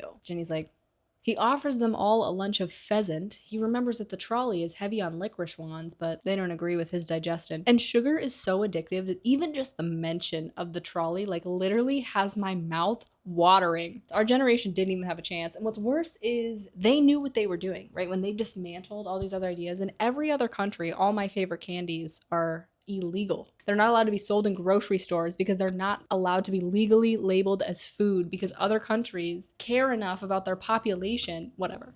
We got sold out is the point of what I'm trying to say. You got sold out. Slughorn inquires about each of the kids' relations. Belby has just taken a bite of pheasant when Slughorn inquires about his famous relative who won an Order of Merlin and apparently invented wolfsbane. And Belby chokes, so Slughorn says a spell that clears his airway, which is interesting. Does it suggest that Slughorn could save Ron? I don't know if it's meant to sow a little bit of suspicion in our minds about Slughorn, because now it's established that Slughorn knows a spell to clear someone's airway. And so does Harry. Just interesting. He's like coughing and like trying to talk. There's like tears running down his face. He's like, not much of him. No, actually, my dad and him don't really get along. Slughorn's like, next. Cormac goes on about hunting with the current prime minister. Harry deduces that everyone in this compartment was invited here because they're connected to someone important or powerful. Zambini happens to have a beautiful mother. Apparently, she married 7 times and each husband mysteriously dropped dead, leaving her mounds of gold. Now, JKR has gone out of her way to tell us that Blaise Zambini is black. And now his mom is a 7-time gold digger, but she's also gorgeous. And it's like, why are you doing that? Can you just explain why you're doing that? It's another example of women as predators. Almost all the women that we meet in this book that aren't on Team Harry are predators, which is just not the way with the men, right? The Kingsley Shacklebolt thing where she's like, well, I said she was super gorgeous and super beautiful. So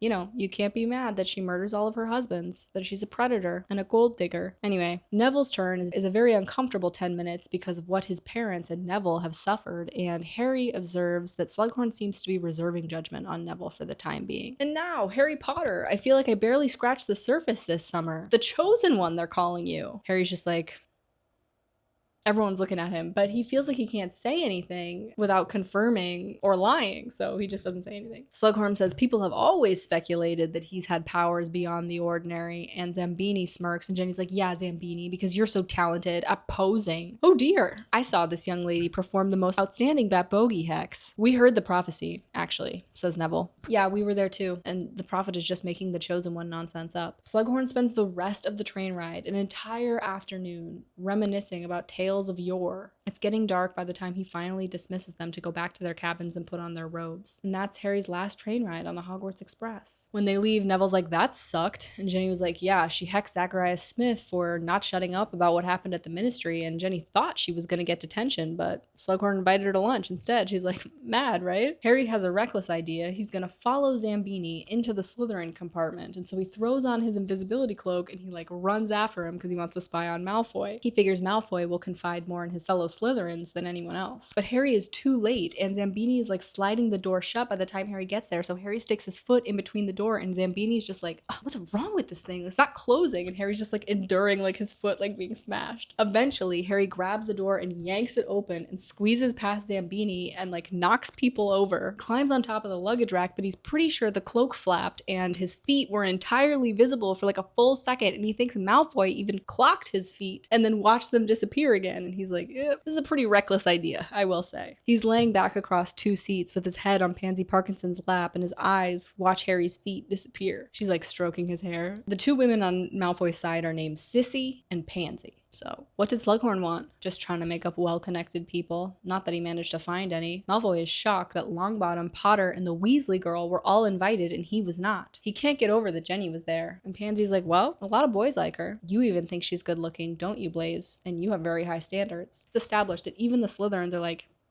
Jenny's hot. Zambini says something about her being a blood traitor and him not being interested in that. Malfoy is disconcerted by this. He's like, oh, my father said he was good in his day. But now that Lucius is in Azkaban, Malfoy's not invited. Because that's the thing about transactional relationships. They don't last. When the affection is conditional, when you're unable to meet the conditions, those connections disappear. The relationship stops existing. Nott wasn't there either. It's probably the Death Eater thing. I wouldn't bank on any invitations. Draco says, who even cares if he likes me or not? I might not even be here next year. He's talking about moving on to bigger and better things. Pansy asks him what he means, and Malfoy shrugs. When the Dark Lord takes over, is he going to care about how many owls or newts anyone has? That's right, because the Dark Lord isn't looking to build a system based on qualifications. It'll be about the kind of service he's received, the level of devotion he was shown. Do you want a government run by people that don't know how to do those jobs? Draco implies that he already has a job from the Dark Lord, and Crabbe and Goyle are like, what? Malfoy suggests they all change into their robes. Goyle, when he takes down his trunk, smacks Harry in the head with it, and Harry's like, ah! And Malfoy's like, okay, there's someone definitely up there. It can't be like this. This is so sloppy. Harry's hoping Ron and Hermione grab his luggage and bring it onto the platform. When the train stops, they all exit, and Malfoy tells them to go on without him. And Harry is so excited because he thinks Malfoy is about to do something that he needs to do in private or in secret. But immediately, Malfoy turns to him and hexes him. Petrificus Totalis. Harry, petrified, falls almost in slow motion off the luggage rack and onto the floor, the cloak trapped underneath him. It's really embarrassing because Harry doesn't usually get caught. You didn't hear anything I care about, Potter, but while I've got you here, he stamps on Harry's face with his foot. That's for my father. He drags the cloak over Harry and says, I reckon they'll find you in London. And then he steps on Harry's fingers on the way out. Why would the Hogwarts Express go back to London? Does it do other things? Unlikely, given that its name is the Hogwarts Express. Why would it go back there? Seems like a waste of fuel, whatever. Harry's like, well, shit, because he's petrified, unable to move, under an invisibility cloak with a broken face, bleeding everywhere. He's never hated Malfoy more. He tries to summon his wand silently over and over again, but it's not working. Nonverbal spells will be explored in this book. He's wondering if maybe they'll notice, and he kind of hates himself for wondering it, but he's like, Harry Potter's not there, and there are supposed to be people looking out for me, so hopefully someone will see. Don't worry, Tonks finds him. Watch her, Harry. She unfreezes him, and the two of them jump off the now moving train. When they're on solid ground, she fixes his face. Who did it? Malfoy. She tells him to put on the cloak. They're gonna walk up to the school. She sends off a Patronus so someone from the school knows to come down and get Harry, and he notices that her Patronus is different. It's now a 4-legged creature that he didn't quite glimpse. Tonks was like, I noticed that you didn't get off the train and I figured you were hiding for some reason. And she says this was the only compartment with the blind shut, so it was pretty much cake. While they walk, Harry thinks that Hermione would probably know what to say to console her, something emotionally, mature and appropriate. He wants to tell her that he doesn't blame her for Sirius's death, but he tries to avoid bringing up Sirius whenever he can, so they end up just walking in silence. When they arrive, the gates are closed and Harry's like, well, how do we get in? Should I just climb them or something? Like, hello? Tonks is like, nah, security's really tight. Someone's coming down to get you. You wouldn't make it. Harry's really cold and really hungry because all he had for lunch was pheasant and he didn't get any food off the trolley. Well, well, well, sneers Snape. Nice of you to turn up, Potter. I see that you think robes would detract from your appearance. Harry's like, not in dress code. Too good for uniform now? I meant Hagrid to get the message. Snape says, your new Patronus looks weak. Harry thanks Tonks for everything and she disappears. Harry refuses to speak to Snape on the way up to the school because he believes that Snape's taunts to Sirius are one of the reasons that Sirius felt compelled to go on the mission that he died on, so Harry won't forgive him. Snape takes 50 points from Gryffindor for the lateness, and Snape continues to bully and harass Harry all the way up the school, and Harry intuits that this is why Snape came to pick him up, for these 5 minutes alone where he can abuse and assault Harry with whatever he wants to say. That's pretty messed up. It would be messed up on its own, but giving everything else, it's like, that's pretty bad. Snape says, no cloak. You're going in the entrance hall. You wanted to be seen? And he makes Harry walk into the entrance hall, totally late. Everyone looks at him, not in robes. It's really embarrassing. When he walks to Ron and Hermione, they're like, what's wrong with your face? Picks up a spoon. He's like, what's wrong? You're covered in blood. She uses a spell to sop up the blood off his face. Harry doesn't want to tell them what happened because he thinks it's pretty embarrassing and he knows they're assuming something heroic went down, but this was reckless and crazy. He reaches for some food, but before he can grab it, it disappears and dessert takes its place. And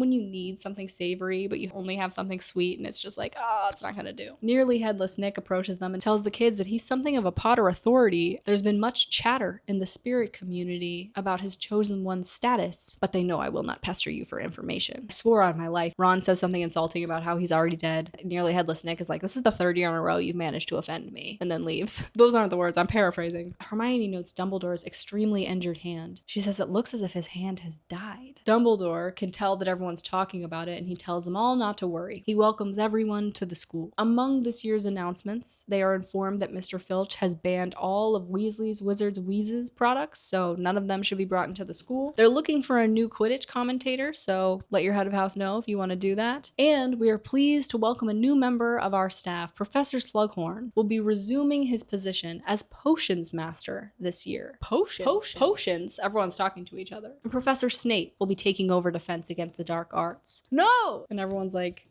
Harry's like, he's not trustworthy. I thought that was the whole thing. Well, at least we know one thing. Snape will be gone at the end of this year. The position's jinxed, isn't it? I'm personally holding out for a death. Harry. The whole hall has erupted in conversation. This is really huge news. Everyone knows that this is Snape's big break. Dumbledore waits for silence.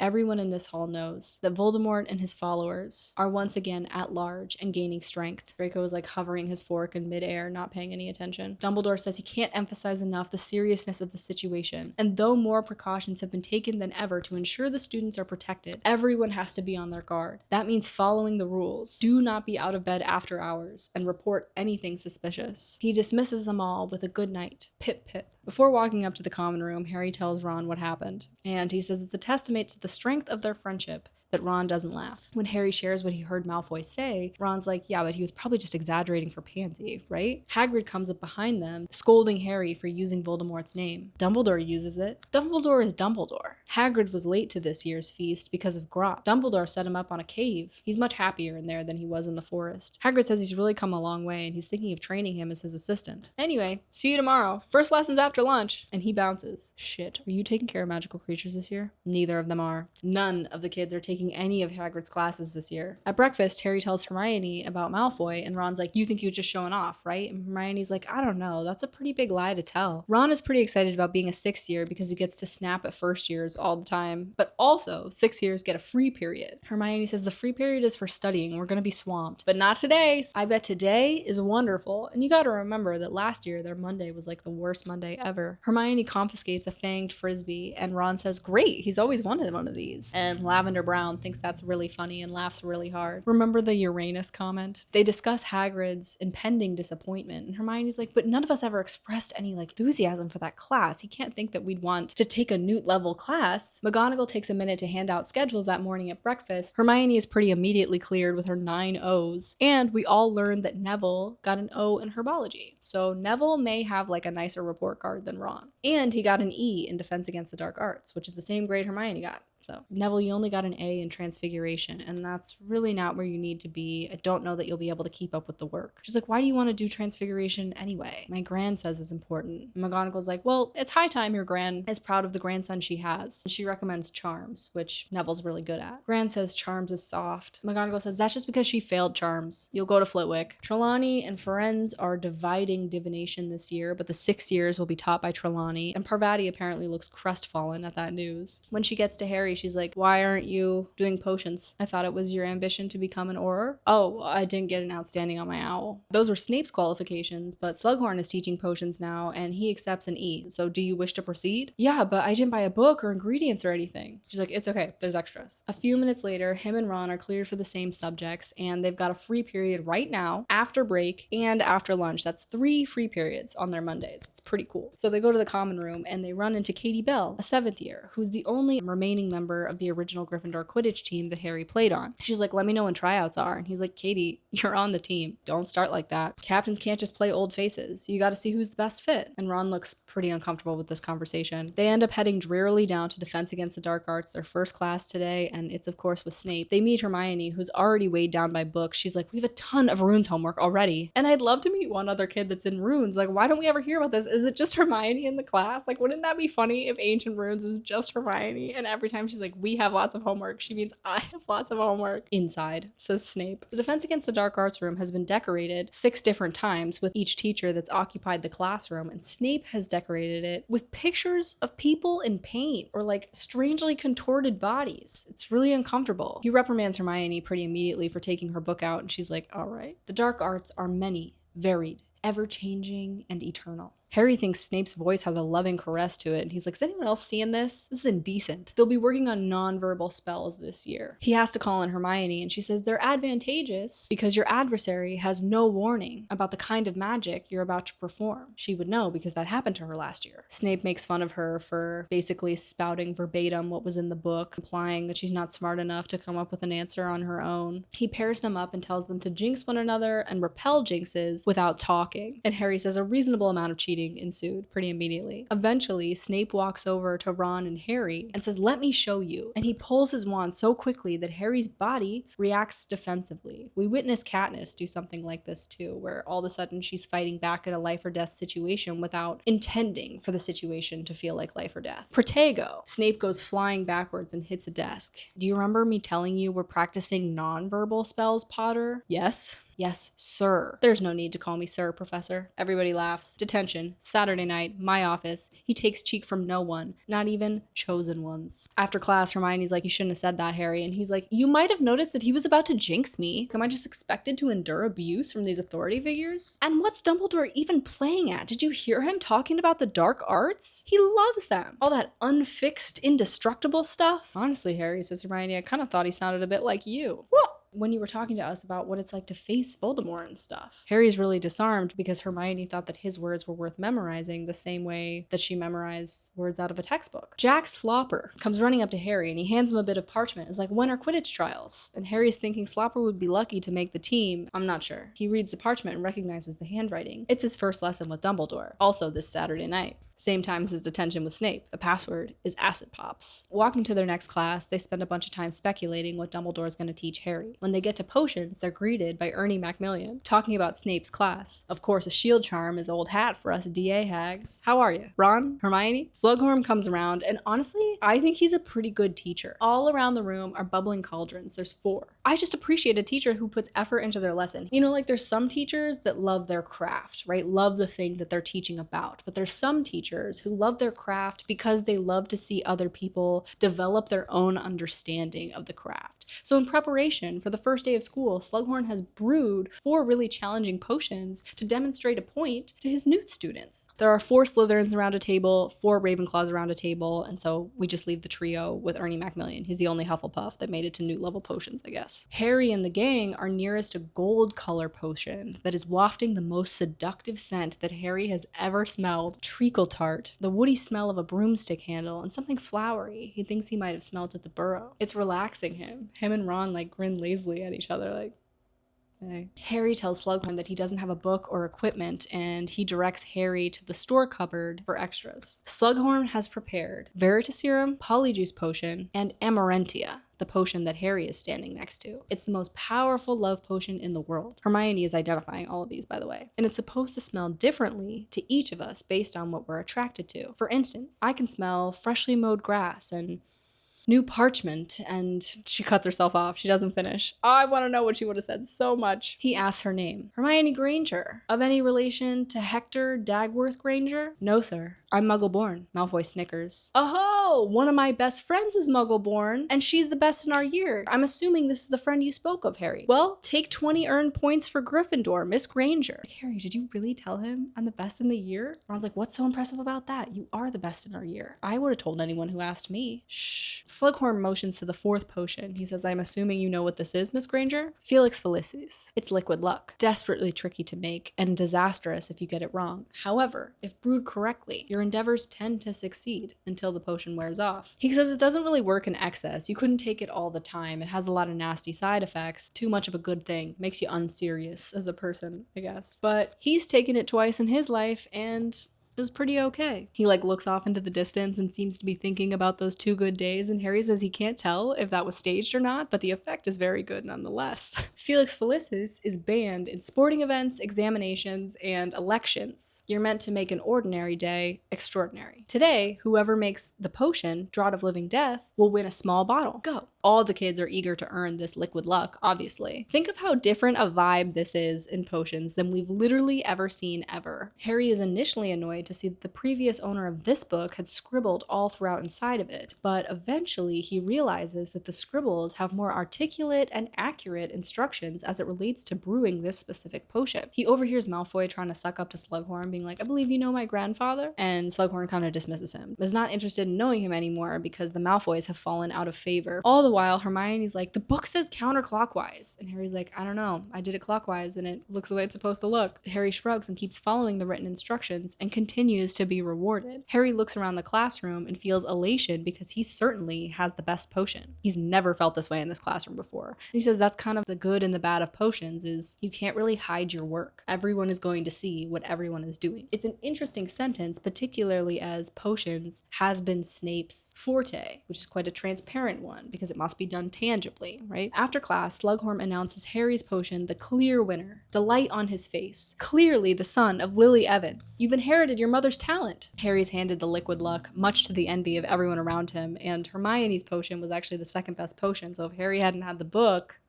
Hermione would have won it. Hermione's pretty disappointed and silent all the way to lunch. I suppose you think I cheated? Well, it wasn't exactly your own work, was it? No way, says Ron. He took a risk and he paid off. You followed instructions that you thought would work, and he followed instructions that he thought would work. Jenny passes by and is like, wait a second. Did I just hear you say that you're taking instructions from a book? It's understandably a sore subject for her. Harry's like, it's nothing. Jenny's got a point. Spellius Revelio, but nothing happens. Harry snatches it back and it lands on the floor with its covers flapped open. Harry chances a glance at it and it says, this book is property of the Half-Blood Prince. By their 4th potions lesson, Slughorn says Harry's the most talented student he's literally ever had, and neither Ron or Hermione think that's super cool, though Harry has offered to share the book with them. But Ron can't read the handwriting, and Harry says it looks really suspicious if he's like reading the instructions out loud. Hermione prefers to adhere to what she calls the official instructions. Also included on the pages are spells that the Half-Blood Prince seems to have built himself. Or herself. How many princes do you know that are girls? On Saturday, Harry heads to Dumbledore's and passes Professor Trelawney shuffling a deck of tarot cards. 2 of spades, conflict. 7 of spades, ill omen. A dark young man, possibly troubled, who dislikes the questioner. No, that can't be right. She reshuffles vigorously. Once up in Dumbledore's office, Dumbledore's like, enjoyable first week back at school? Busy to have a detention already. I've rearranged your detention for next Saturday, by the way. Harry's like,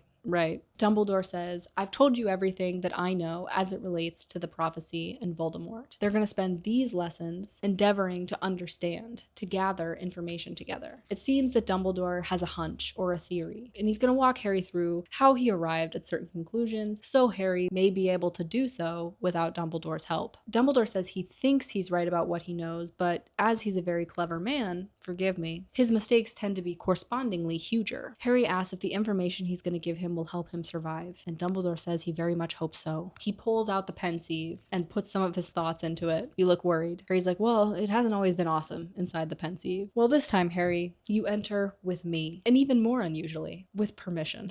They're diving into Bob Ogden's memory. He was formerly an employee for the Ministry, the Department of Magical Law Enforcement. All the memories we're about to see in the pensieve, Dumbledore has tracked down in an effort to understand the search that him and Harry are embarked upon. Bob Ogden was called to Little Hangleton, more familiar. Harry follows him through his memory, down past a narrow dirt track. Eventually, they arrive at a house that looks very run down and untaken care of. He stops and stares at the door because there's a dead snake nailed to it. A man drops from the nearest tree and says, "You're not welcome." But Bob Ogden doesn't understand. He says, "What? You're not welcome." Dumbledore says, "Harry, I bet you can understand him." And Harry ascertains that the man that has just dropped from the tree is speaking Parseltongue. The man, who we come to know as Morphin, jinxes Ogden and he falls to the ground while his nose gushes this disgusting stuff. An elderly man comes outside and says his name is Mr. Gaunt. These are Voldemort's, Tom Riddle's, ancestors. Mr. Gaunt and his son Morphin reveal themselves to be bigoted and impoverished people, clinging to their sense of superiority through their ancestors and family heirlooms. Their blood relatives, the last remaining pure blood relatives of Salazar Slytherin,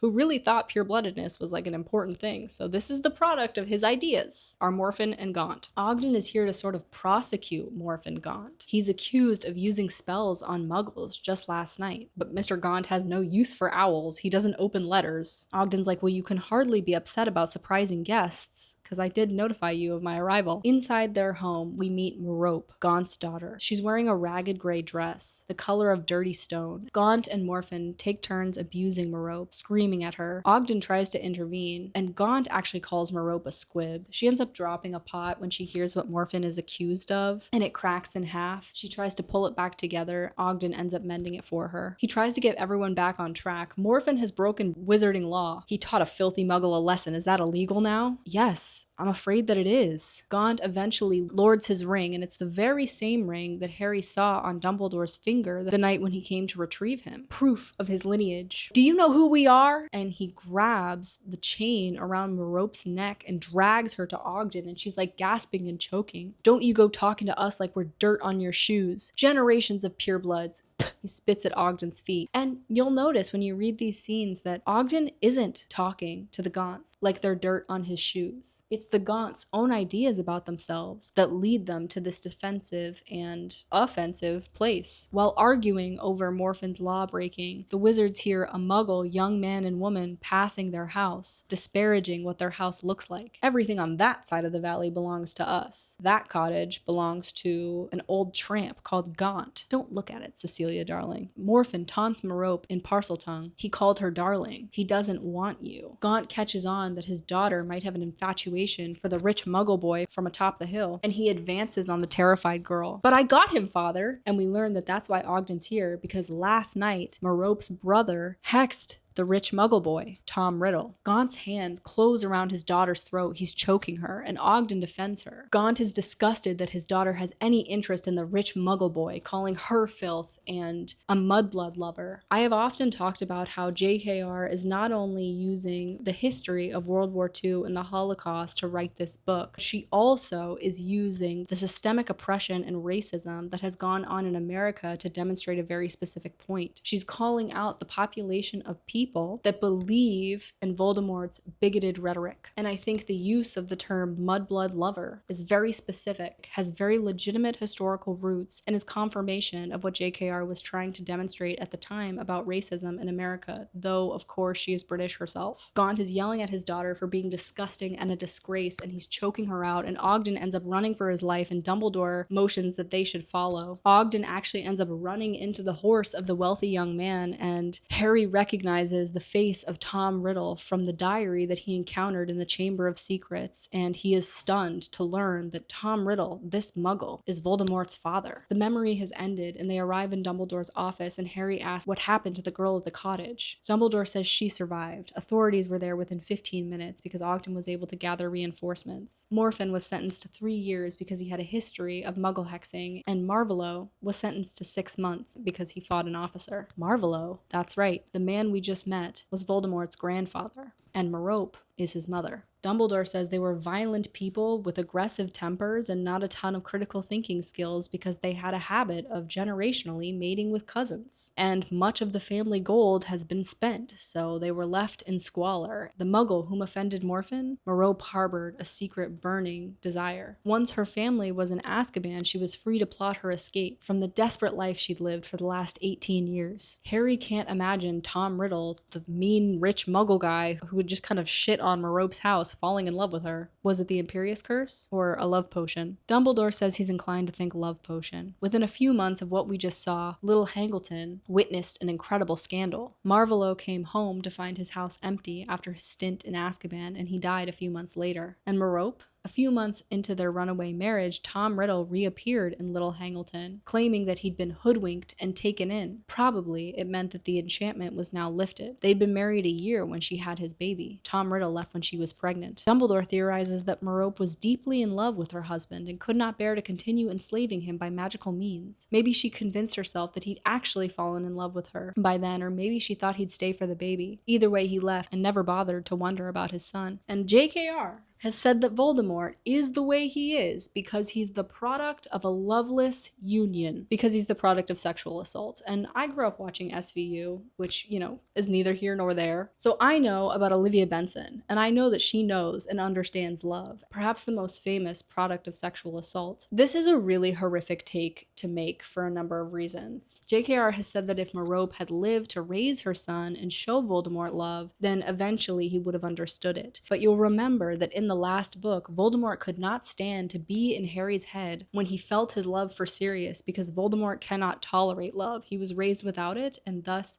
it is now a weapon that can hurt him. Ultimately, JKR says it's too late for Voldy. He never knew love, not at his conception. That's not right. That's just JKR's made-up take. That's really bad. And, I do think Merope probably loved her son in the womb. Harry says, is it important to know about Voldemort's past? Very important, I think, Harry. Am I allowed to tell Ron and Hermione about this? Yes, I think they've proved themselves trustworthy, but no one else. It wouldn't be good if this information was getting around. Happenings at Hogwarts. We have arrived. Transfiguration is really, really hard this year, so even Hermione has to ask a lot of clarifying questions. Harry's best subject is undoubtedly potions for the first time ever, and nonverbal spells are an expectation in every single one of their classes, not just Defense Against the Dark Arts. They haven't been able to find a time to visit Hagrid, and he's stopped showing up at meal times, which they find pretty ominous. When they pass him in the corridors, he doesn't hear them when they say hello, so he must be pretty upset that they're not in his classes. Hermione's like, we have to go, we have to explain. But it's Quidditch trials this morning, and later they have charms to practice, so they're just super busy. Harry's really surprised because the list of people trying out for Quidditch team this year is super long, and Hermione's like, Harry, it's not about Quidditch, it's you. You've never been more interesting or more fanciable. She's like, well, everyone knows that Voldemort's back and you fought him twice, and it doesn't hurt that you've grown a foot over the summer. I'm tall, says Ron. Harry's new potion stuff arrives, and he performs a spell to swap the covers of the books so that he can keep the prince's book, and Hermione's pretty scandalized by that, but Harry's like, what? I'm putting a new book in the used section and keeping the old one. So whenever Hermione is reading The Prophet, Ron asks if anyone they know is dead. Today, Hermione says Stan Shunpike is dead? She's like, no, but he's been arrested on suspicion of being a Death Eater. Harry thinks the 21-year-old guy he met that runs the night bus is certainly not a Death Eater, but the Ministry is just trying to look like they're doing something, so they're willing to imprison innocent people. Things are getting progressively worse. Hannah Abbott had to be taken out of herbology the other day to be told that her mother had been found dead. Hermione is speculating that Dumbledore leaves the school for large periods of time, and Harry's not sure how he feels about this, but he does realize that he only sees Dumbledore Gryffindor like once every 2 weeks or so. Quidditch tryouts take longer than they otherwise would because there's so many groups of people that are just here to get a glimpse of Harry. Lots of people that aren't interested in Quidditch and aren't good at playing Quidditch. And eventually he has to dismiss anyone who's not here from Gryffindor because you obviously can't play on this team, and like a bunch of people go and sit down. Cormac McLaggen, the 7th year, is also here for keeper tryouts, and he's enormous, so that doesn't really bode well for Ron. Finally, Harry's able to secure 3 chasers, Katie Bell, Demelza Robbins, and Ginny Weasley, who outflew all the competition. He left keeper tryouts till last, hoping that the audience would clear up, but there's actually more people watching than ever, and he's like, that backfired. Because, you know, Ron has that thing about being watched. Cormac goes first, and he saves 4 penalties out of 5. And on the last one, he shoots off in the completely wrong direction. It's Ron's turn. Good luck! Harry actually turned around assuming it was going to be Hermione, but it wasn't. It was Lavender. Harry needn't have worried though, because Ron is able to save 5 penalties out of 5. McLaggen is furious. His sister didn't really try. Rubbish, says Harry. That was the one he almost missed. Sorry, Ron won it fair and square. Harry's like super relieved. Ron is still talking about it that afternoon when the kids head to Hagrid. Yes, you were magnificent. He's a verbal processor. McLaggen was crazy on that 5th one. Looked like he'd been confounded. Hermione turns like a deep shade of pink at these words, and Harry's like,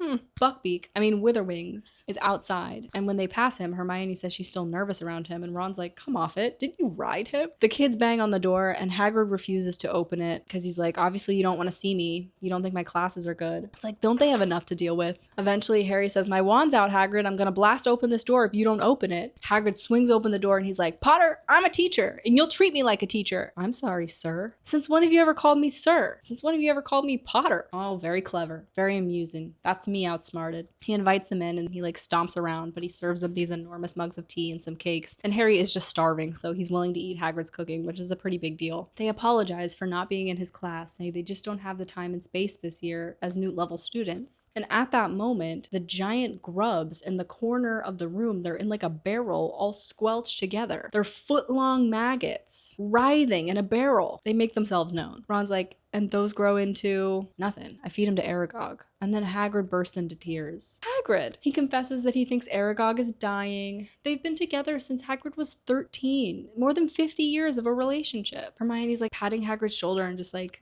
at a complete loss. The rest of the spiders are getting restless now that Aragog is sick. They're not respecting his authority. Yeah, I think we saw a bit of that side of them, says Ron. Hagrid suggests that they apply for time turners to squeeze in care of magical creatures, and Hermione's like, we can't. The entire stock was smashed when we were at the ministry last year. It was in the Prophet. So time turners off the table. J.K.R. was like, hey, I know I put this on the table. I'm taking it right off, and I'm not even going to show you when it comes off, but they can't go back in time anymore. Kind of funny. Harry has detention with Snape tonight, so not much time for dinner, so he's still hungry. They walk into the castle and they watch McLaggen like bounce off the entrance hall doors like a few times because he's so big his like shoulders can't get through the frame. If you ask me, says Harry to Hermione, it looks like McLaggen was confounded this morning and he was standing right in front of where you were sitting. She's like, all right, I did it. But you should have heard him talking about Ron and Jenny. Anyway, he's got a nasty temper. You don't want him on your team. But wasn't that dishonest, Hermione? Aren't you a prefect after all? She's like, shut up. She's been like bugging him about the Half-Blood Prince book the whole time. Harry feels extremely protective of and connected to the Half-Blood Prince book. Slughorn catches Harry and invites him to supper in his room tonight. A little party with just a few rising stars. McLaggen and Zambini are gonna be there. Slughorn doesn't even notice Ron, but he does invite Hermione. I can't come, Professor. I've got detention with Snape. Slughorn's like, oh dear, I was counting on you. I'll talk to Snape. I'll see if he can get you out of detention. And Harry's like, yeah, that ought to go well. Hermione's been invited and she doesn't want to go on her own. Ron's like, well, Jenny will probably be there, everyone but me, not taking kindly to being ignored by Slughorn over and over again. Hermione's reading The Prophet, and Arthur Weasley is mentioned. Apparently, he searched Malfoy Manor again on an anonymous tip, and Harry's like, my tip, but they didn't find anything. And Harry's like, oh my god, he must have brought it here then. He can't have. There's tons of security this year. All of our stuff was searched when we came in. Harry's like, I wasn't searched. And they're like, well, your bags were. Harry's absent-mindedly watching Jenny play with her pygmy puff while he thinks of an argument as to why Malfoy might have brought something dangerous in that the other kids don't know about. All the owls are being checked too. He's like, Ron, don't you think? Oh, drop it, Harry. It's not my fault that we were invited to Slughorn's thing, and we don't even want to go. Well, I'm not invited to any parties, so I think I'll go to bed, says Ron. Demelza from the Quidditch team shows up with a message from Snape, and it says he'll be sorting rotten flubberworms from the good ones this evening and that there's no need to bring protective gloves. And Harry's like, damn, because he'd rather go to Slughorn's party than to detention with Snape. Harry catches sight of Dumbledore only 2 times over the next few weeks, and he's thinking Hermione's right and that Dumbledore's not always here. He had felt bolstered by their private lesson, but now there's been such a gap in the time since they've seen each other that Harry's feeling a little bit abandoned. He's become very attached to his potions textbook. He's often reading it in bed, looking over the spells the prince made himself and occasionally trying them out. He tried out one that makes someone's toenails grow really, really long, really, really fast on Crabbe, and he said that was really funny. And he also tried a jinx that makes someone's tongue stick to the roof of their mouth. He did that on Filch twice and got a round of applause, which is so messed up because it's like, Filch is a squib. He cannot do magic. He can't defend himself in any way, shape, or form. Another spell that the kids are using all the time is the Muffalatio spell, which fills everyone around you's ears with a small buzzing so that they can't overhear your conversation. Harry uses it to talk to Ron and Hermione in class. Harry says that the prince has proven to be a much more effective teacher than Snape so far, which is funny. Harry's reading his textbook one morning before everyone else wakes up for breakfast, and he sees the Levicorpus spell, nonverbal, and he tries it. Suddenly, Ron is screaming because he's been yanked up by the ankle and is now hanging in the air. Harry's like, sorry,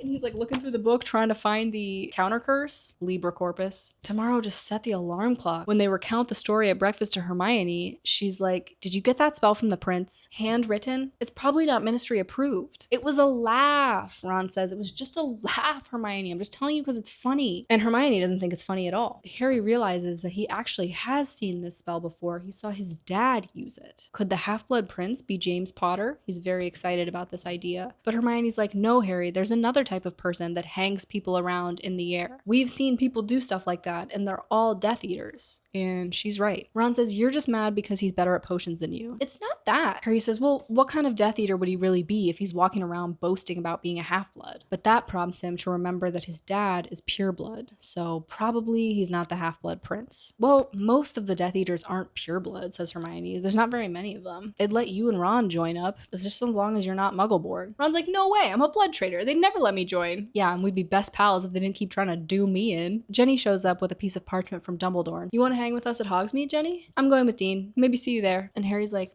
God, she's always with Dean. On their way to Hogsmeade, Filch jabs them with all these like security sensors, and it's like really uncomfortable and like kind of invasive, I guess. Ron is like, what does it matter if we bring dark stuff out? Shouldn't you be checking us on the way in? But that point is quickly proven. It's really cold and windy on the way to the village. Most of the students have to like walk like bent double against the wind. Once arrived at Hogsmeade, they see that Zonko's, the joke shop, is boarded up because probably Weasley's wizard wheezes have put them out of business. They head into Honeyduke's and they run into Slughorn right away. He's like, you've missed 3 suppers now. Miss Granger loves them, don't you? Yes, they're really... So why don't you come, Harry? Harry's been scheduling Quidditch matches every time one of the dinners is taking place because it means Ron isn't left out, and then him, Ron, and Jenny all laugh about Hermione being shut up with Zambini and McLaggen by herself, which is like so mean. They head to the 3 broomsticks and they end up running into Mundungus Fletcher, and he's carrying like a bunch of stuff that looks kind of familiar. And Harry pretty immediately realizes that Mundungus Fletcher is carrying around Sirius's family heirlooms and he's selling them. He's like, hey, he picks up Mundungus and pins him to the wall. You took that from Sirius. Mundungus apparates out of there. Get back here, you! Like, Harry's pretty upset. But Tonks comes around. She's on duty in Hogsmeade. She's like, there's no point yelling. He's probably in London by now. Hermione tells Harry to come, sit down. She'll get drinks. Can't the Order get him under control or at least stop him stealing everything that's not fixed down at headquarters? I know it's your stuff he's stealing.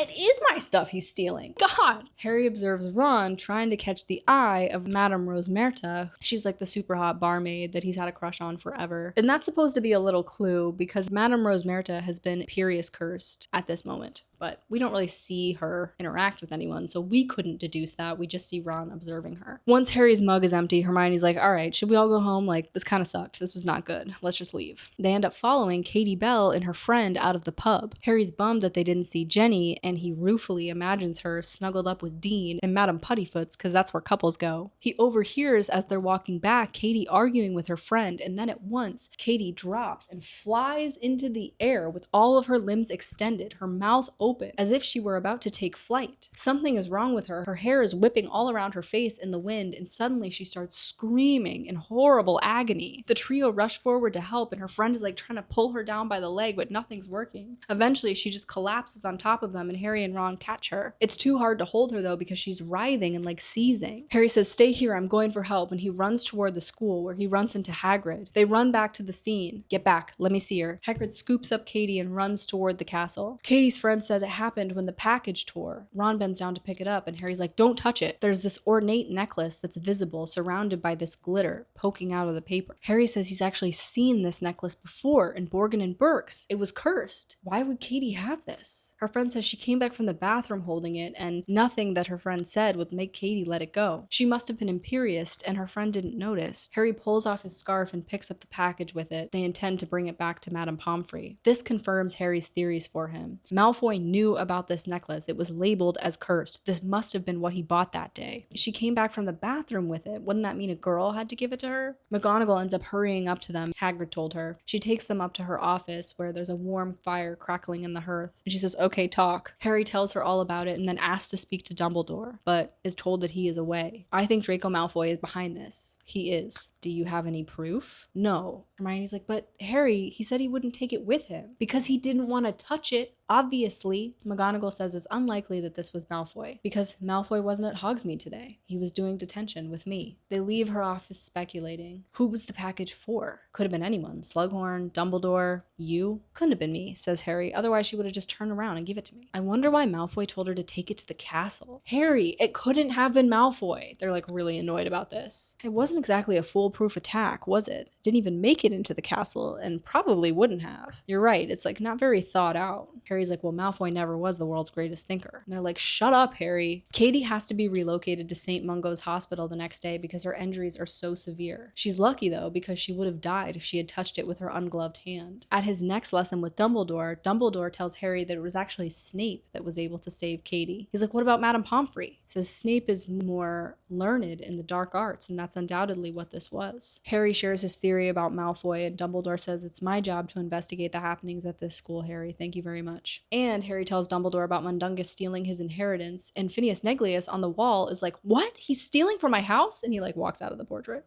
Now, says Dumbledore, time for our lesson. He pulls out the pensieve and pulls his memory from his mind and drops it into it. He says, we know Merope was in London. We know that because the owner of the shop that we have just been talking about has a memory of dealing with her, selling her family locket for a fraction of what it's worth. Happy to get 10 galleons for it. Best deal Burke ever made. She was pretty far along, so Burke took advantage of a deeply pregnant woman. Harry's like, why did she need money? Couldn't she use magic for food and stuff? That's what he says. But Dumbledore believes that when Tom Riddle left Merope, she stopped using her powers, was perhaps ashamed to be a witch, believing that the reason that Tom Riddle would never love her, which is just ridiculous. Or, he says, despair zapped her powers. Merope refused to raise her wand, even to save her own life. She wouldn't stay alive for her son? Dumbledore says, are you feeling sorry for Voldemort, Harry? No, but she had a choice. Your mother had a choice too, Harry. Of course, Merope never had your mother's courage, which I think is a rude thing for Dumbledore to say. And I think our circumstances greatly determine the amount of courage that we are able to demonstrate. And I think Merope leaving home demonstrates a lot of courage in its own right. So soon they're diving into Dumbledore's memory. It's the day that Dumbledore met Tom Riddle for the first time. It's a much younger version of Dumbledore with long auburn hair, and he's wearing a suit of plum velvet. Harry's even like, nice getup, Professor. And Dumbledore's like, thank you very much. They enter an orphanage, which is spotless, but relatively shabby nonetheless, and they meet Mrs. Cole. The younger Albus explains that he's here for one of the children, whomst has been offered a place at his school. Tom Riddle? She's like, he won a scholarship? His name has been down for our school since his birth. Mrs. Cole is like, his parents put him down? Because she was there when Tom Riddle was born. Mrs. Cole seems an inconveniently sharp person, so Dumbledore messes with her memory and gets her to offer up her own supply of gin. After drinking down some of the alcohol, says that Tom Riddle's mother showed up on New Year's Eve and died within the hour of the baby's birth. His mother said she hoped the baby looked like his father. She said his name was Tom for his father and Marvolo for her father. Funny name, right? And he's been here ever since. He's a funny boy. And Dumbledore's like, funny how? He's definitely got a place at your school. Nothing I can say can change that. Dumbledore says, tell me everything. And she says, okay, well, there have been incidents, nasty things. Billy Stubbs' rabbit. It didn't hang itself from the rafters, did it? No, I suspect not. And there was that time with Amy Benson and Dennis Bishop. They were never quite right afterwards. They'd gone into a cave with Tom Riddle, swearing they were just exploring, but something happened in there, and, well, there have been other funny things. Her cheeks are flushed, but her gaze is steady. I don't think many people will be sorry to see the back of him. Well, he will have to return here once a year for the summer. And it's like, are we serious? You're gonna send someone from your quite small wizard population back into an orphanage? Is there not a wizard family that can take him in for summers? Like, this is crazy. Why would he go back to the orphanage? Hogwarts to an orphanage? Oh my god. Anyway, she introduces him to Tom, and initially, young Tom Riddle thinks Dumbledore is a psychiatrist of some kind here to take him to an asylum. Harry is surprised to see young Tom Riddle's face. No trace of the Gaunts is present in his handsome complexion. He is his handsome father in miniature, tall for 11, dark-haired, and one thing about Harry is he's gonna let you know that Voldemort used to be supremely attractive. He used to be really hot, and he talks about it like 8 or 9 times in this book. Even when we see Voldemort on page, not handsome anymore, Harry's like, the once handsome face is now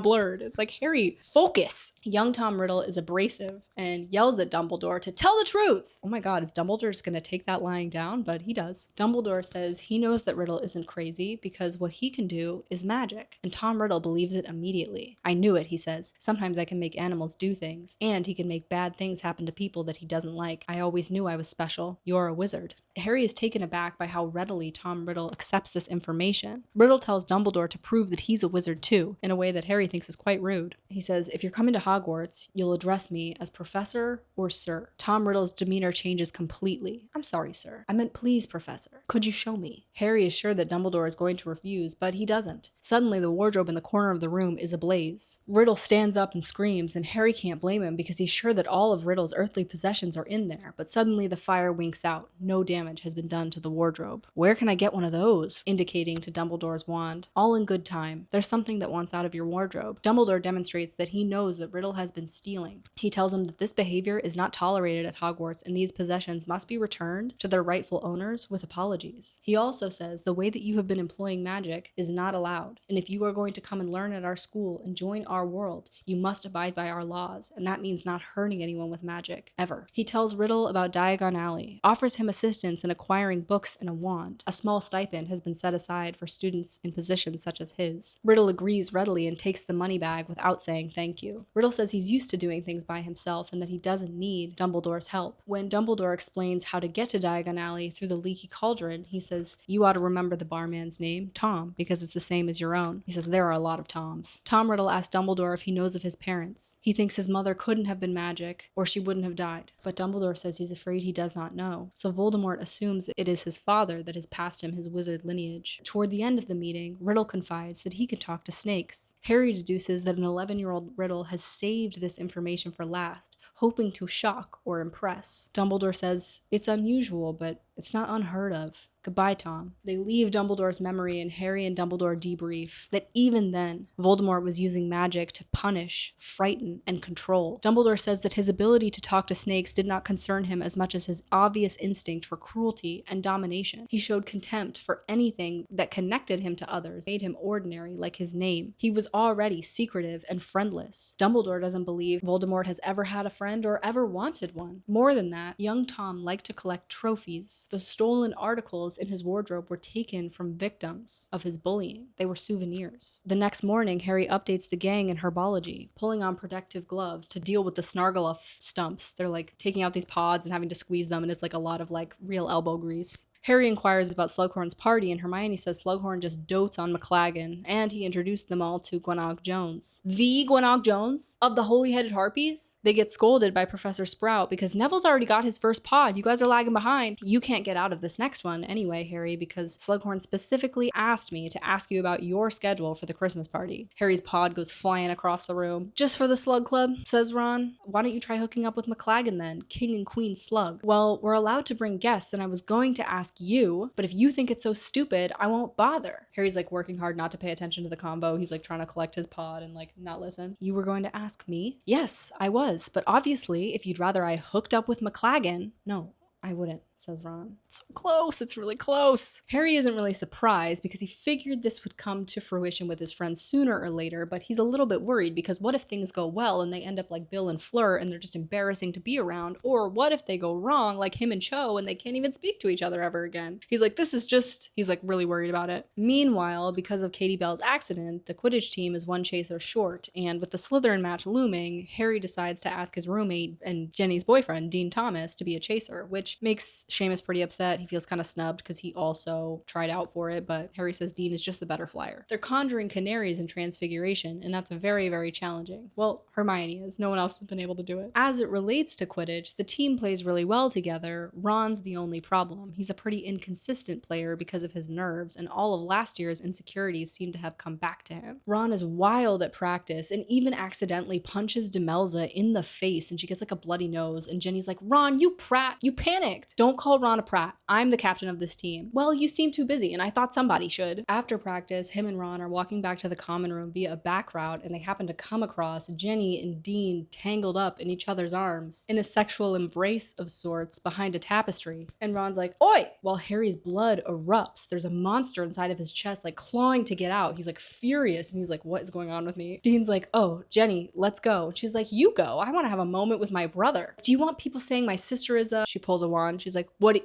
What were you gonna say? He didn't mean anything, Jenny. Oh, yes, he did. Just because he's never snogged anyone in his entire life. Shut your mouth. Jenny teases Ron about never having kissed anyone and wanting Phlegm to kiss him. And she's like, Harry snogged Cho, Hermione snogged Victor Crumb. You're the only one walking around here like it's disgusting. And she storms away, and both the boys are like, they're both like breathing really heavily. They keep walking, and Harry's like, OMG, why do I feel this way? He's like, probably it's just because I've watched Jenny grow up around the Burrow. These are just elderly brother feelings. But then unbidden in his mind comes an image of him and Jenny wrapped up the way her and Dean had been, hidden behind a tapestry. But that thought is interrupted by Ron yanking back the tapestry and being like, betrayal of trust, supposed to be my friend. And Harry's like, oh my god, she's out of bounds. She's out of bounds. Please stop thinking about this. Do you think Hermione did snog Crumb? Harry's thinking probably she did, but he doesn't want to answer that way. The next day, Ron is ignoring Hermione and not talking to her at all. She has no idea why, because like truly days before, they agreed to go to this party together as like dates, and she thinks they've hit the next step in their relationship, and now he's being super cold and mean. Ron is really aggressive all day. It actually reaches a pinnacle at practice when he screams at Demelza so much that she starts crying. She bursts into tears. Harry dismisses the rest of the team, and when it's him and Ron alone, he's like, listen, you're my best mate, but I'm gonna have to kick you off the team if you keep treating everyone like this. Ron's like,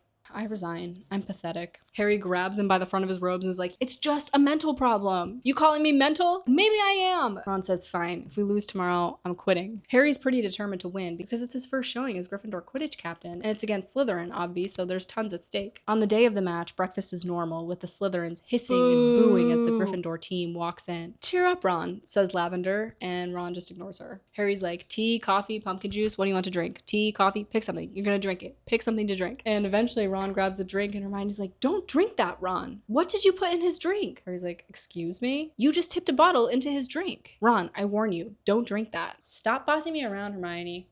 He chugs back the whole thing. It is deduced by Ron when so many other lucky things fall into place. The weather is great. Malfoy isn't playing, that perhaps Harry dumped his Felix Felicis, his liquid luck, into Ron's beverage, which would have been illegal. But in fact, Harry did not do that. He was just manipulating Hermione, waiting for her to watch, knowing that she was going to do what she did. You could be expelled for that. I don't believe you, she says. Hark, who's talking? Confunded anyone lately? Hark! She storms away. Like I said, Malfoy's off sick today, not playing, and Harry's like, no way. A few years ago, they made him postpone the game so that he could play. He's not missing voluntarily. Harry actually worries about what Malfoy might be up to while the rest of the school is distracted on the Quidditch pitch. Harry notices Luna in the stands with her lion hat. Zacharias Smith, the mean Hufflepuff who seems to hate Harry for no reason, is on the mic. He's commentating the match, and he's being really derogatory toward the Gryffindors, particularly Ron and Jenny, insinuating that the two Weasleys are only on the team because they're Harry's best friend, which is just so clearly not the truth, because Jenny is scoring goal after goal and Ron is making save after save, so Zacharias ends up like targeting other people on the team. Eventually, to shut him up, Harry's like, he tells one of his beaters, shoot a bludger at him, and they do. The whole game proceeds as if the Gryffindors can do no wrong. Weasley is our king, Gryffindor version is ringing through the stands, and Ron is actually smiling on the pitch, which has never happened before. The Slytherin Seeker zooms by Harry because he's seen the snitch, and Harry has totally missed it. He's behind him and has to catch up, but because Harry's fantastic and he's driving,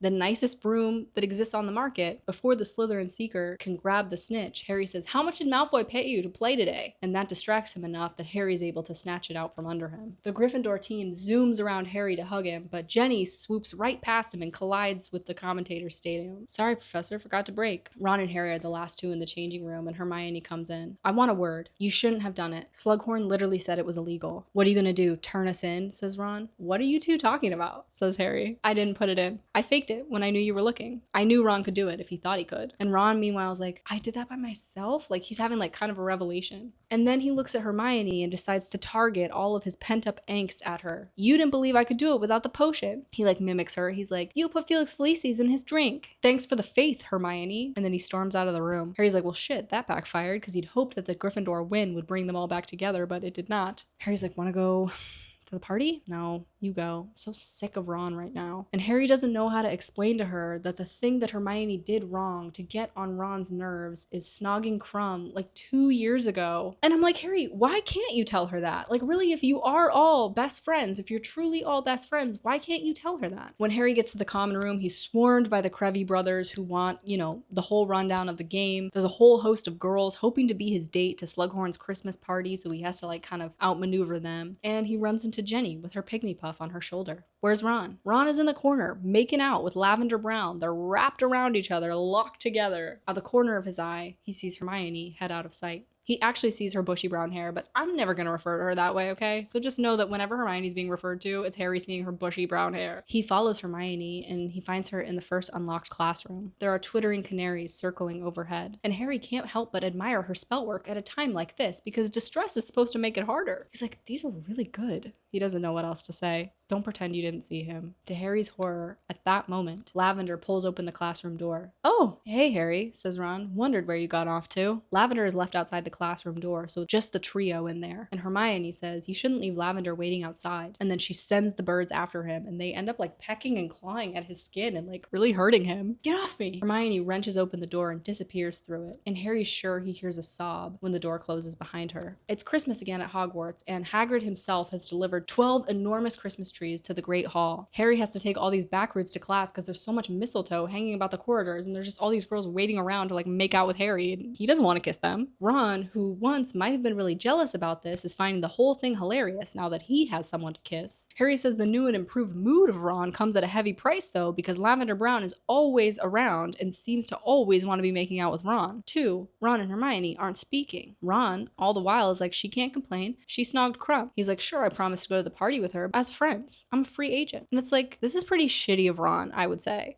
Harry spends a lot of time in the library with Hermione because she refuses to be in the common room if Ron is in there. He's perfectly at liberty to kiss whoever he likes. I couldn't care less. Speaking of, says Hermione, I overheard Romilda Vane in the bathroom talking about love potions she's going to use on you, so you better watch out. Like, be careful, guard your drink. Why don't you just ask someone to the party, then they'll all stop? Why didn't you confiscate the potions? Harry cannot believe that Hermione's rule following has failed her at a time like this. They didn't have them on them. They were just talking about them. It's not inherently a problem, right, to make all the women in the books predators that are willing to use love potions to seduce the objects of their affection. But it's interesting because this is sort of comic relief, and women really do have to be on guard as it relates to their drinks and trying not to be drugged by the men around them, lest they be assaulted. So it's not really funny to me, this love potion thing, but it's clearly designed to be funny and to make it seem like all the girls in the school are preying on Harry, when it's usually the reverse. There's a certain frivolity to the danger being discussed here, but being drugged and assaulted isn't funny or light. Harry says there's no one he wants to invite to Slughorn's party and works hard not to think of Jenny, even though she keeps cropping up in his dreams in ways that make him glad that Ron can't practice legilimency on him. Harry's like, wait a second, I thought Weasley products were banned. When has anyone ever paid attention to what is banned? Harry and Hermione's conversations always feel really real. Okay, so security's not that tight then. Malfoy could be getting stuff in. No. She's like, it's because Fred and George have disguised them as perfumes and stuff, and it's part of their owl order service. Well, you know a lot about it.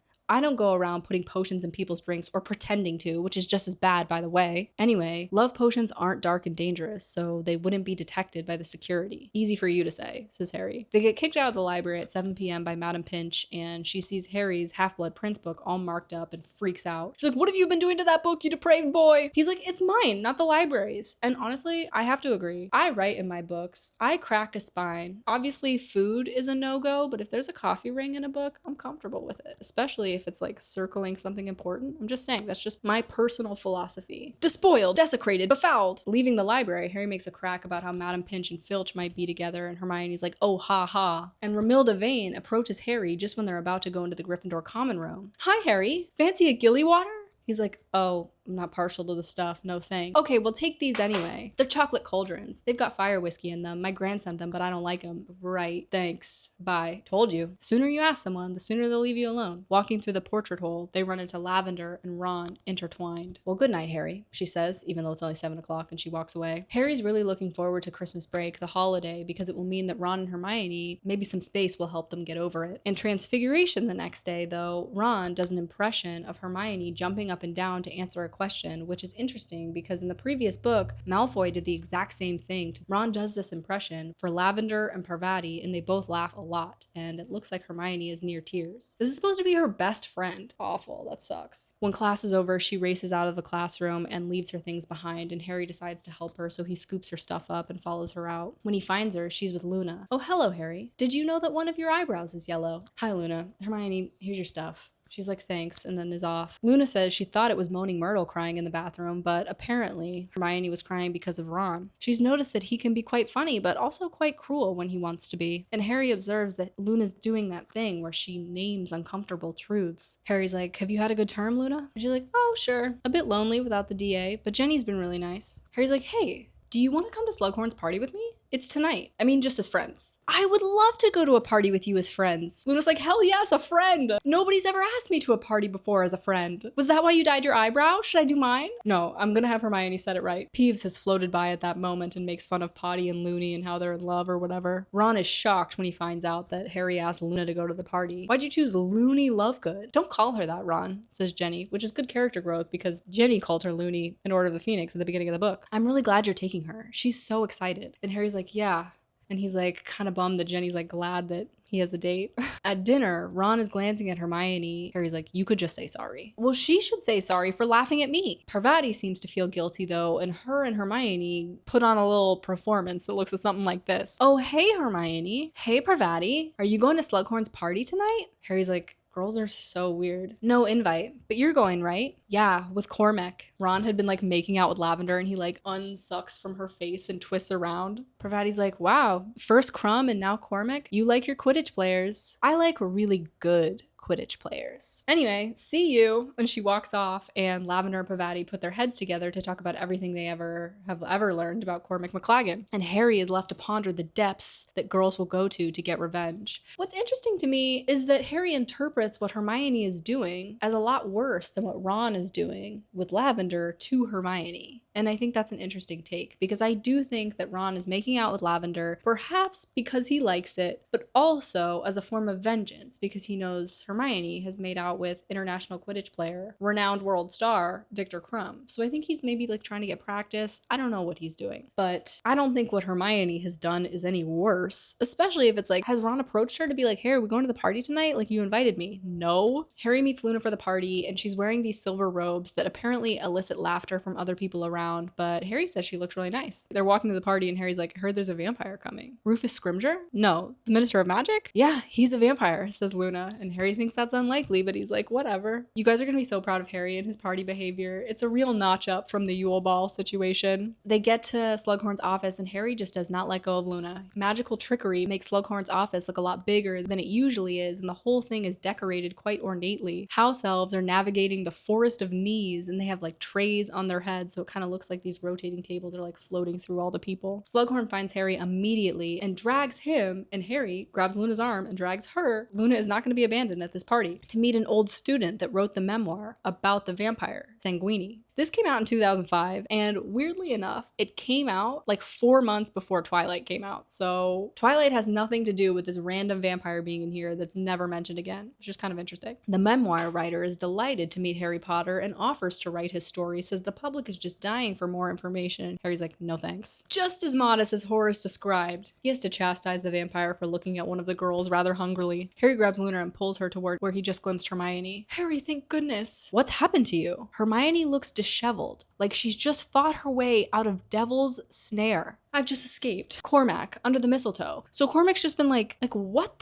the things that Hermione is going through aren't fully talked about. And remember, Hermione and Lavender are roommates. Remember? We made that connection last year. So Hermione's just going through stuff this year that I don't think anyone's really aware of. Serves you right for coming with him. Right, it's always Hermione's fault when she's facing pain. Always she did something to bring it on herself. Victim blaming, always. I thought he'd annoy Ron most, but McLaggen makes Grop look like a gentleman. It's disgusting. Trelawney approaches them and engages in conversation with Luna about how insulting it is that Dumbledore didn't get rid of the horse. It's like, Sybil. When Luna and Trelawney are distracted, Trelawney hasn't recognized Harry here yet. He's like, let me get something straight. Are you gonna tell Ron you interfered at tryouts? Are you serious? Hermione, if you can ask McLaggen, there's a difference. She's like, all you guys care about is Quidditch. McLaggen hasn't asked me a single question about myself. It's just been McLaggen's greatest hits all night long. Oh no, here he comes. She disappears between two witches. McLaggen has seen Hermione is forcing his way through the crowd. Trelawney recognizes Harry and is like, the chosen one. Divination should have been your subject. That would be the most important to you if you have this destiny to fulfill. And Harry kind of hates her because she's really the reason his parents are dead, even though she doesn't know that. Slughorn at that moment walks up to them and says, Sybil, we all think our subject is the most important, but I've never known such a natural at potions. Not even Severus. He pulls Snape into the conversation. Harry's horrified. He's like,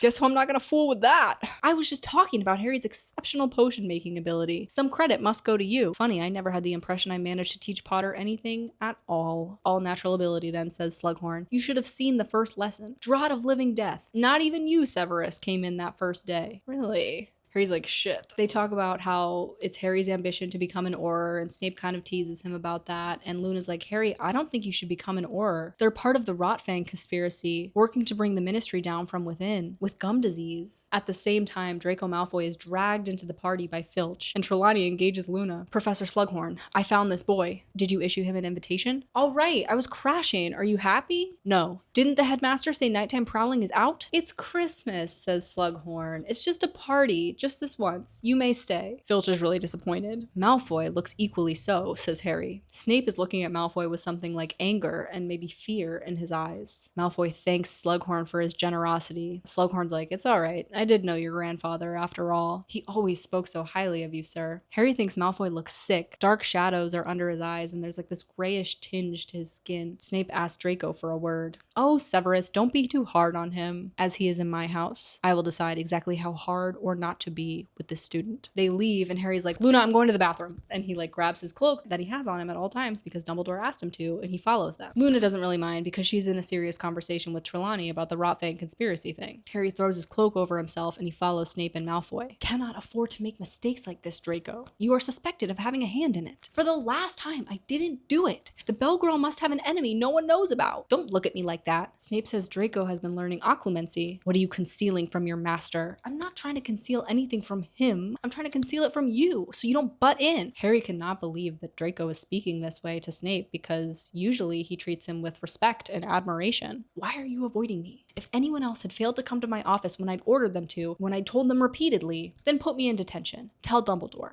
You know very well that I have no desire to do either of those things. It goes back and forth like this, Snape begging for information and Malfoy telling Snape he can do it on his own. Draco, I promised your mother I made the unbreakable vow. You'll have to break it then. Snape tells Draco that he's making foolish mistakes, putting his faith and trust in people like Crabbe and Goyle. Draco says, like we need defense against the dark arts. Why are we gonna need that? This is an act that's crucial to our success, Draco. Snape is pleading with Draco to understand the severity of the situation. Malfoy says Snape just wants to steal his glory. You are speaking speaking like a child. I understand your father's imprisonment has impacted you. At that moment, Malfoy starts to storm away and Harry barely has time to get out of the way under his cloak. He watches Snape walk after him, trying to digest all that he's just heard. About Snape offering to help Malfoy, about making the unbreakable vow, about Malfoy not needing defense against the dark arts. He believes that what he has just heard is Snape offering to help Draco with his task for the Dark Lord. We'll dive into the last half of the book next week. You can watch it here. My name is Sage. Thanks so much for watching.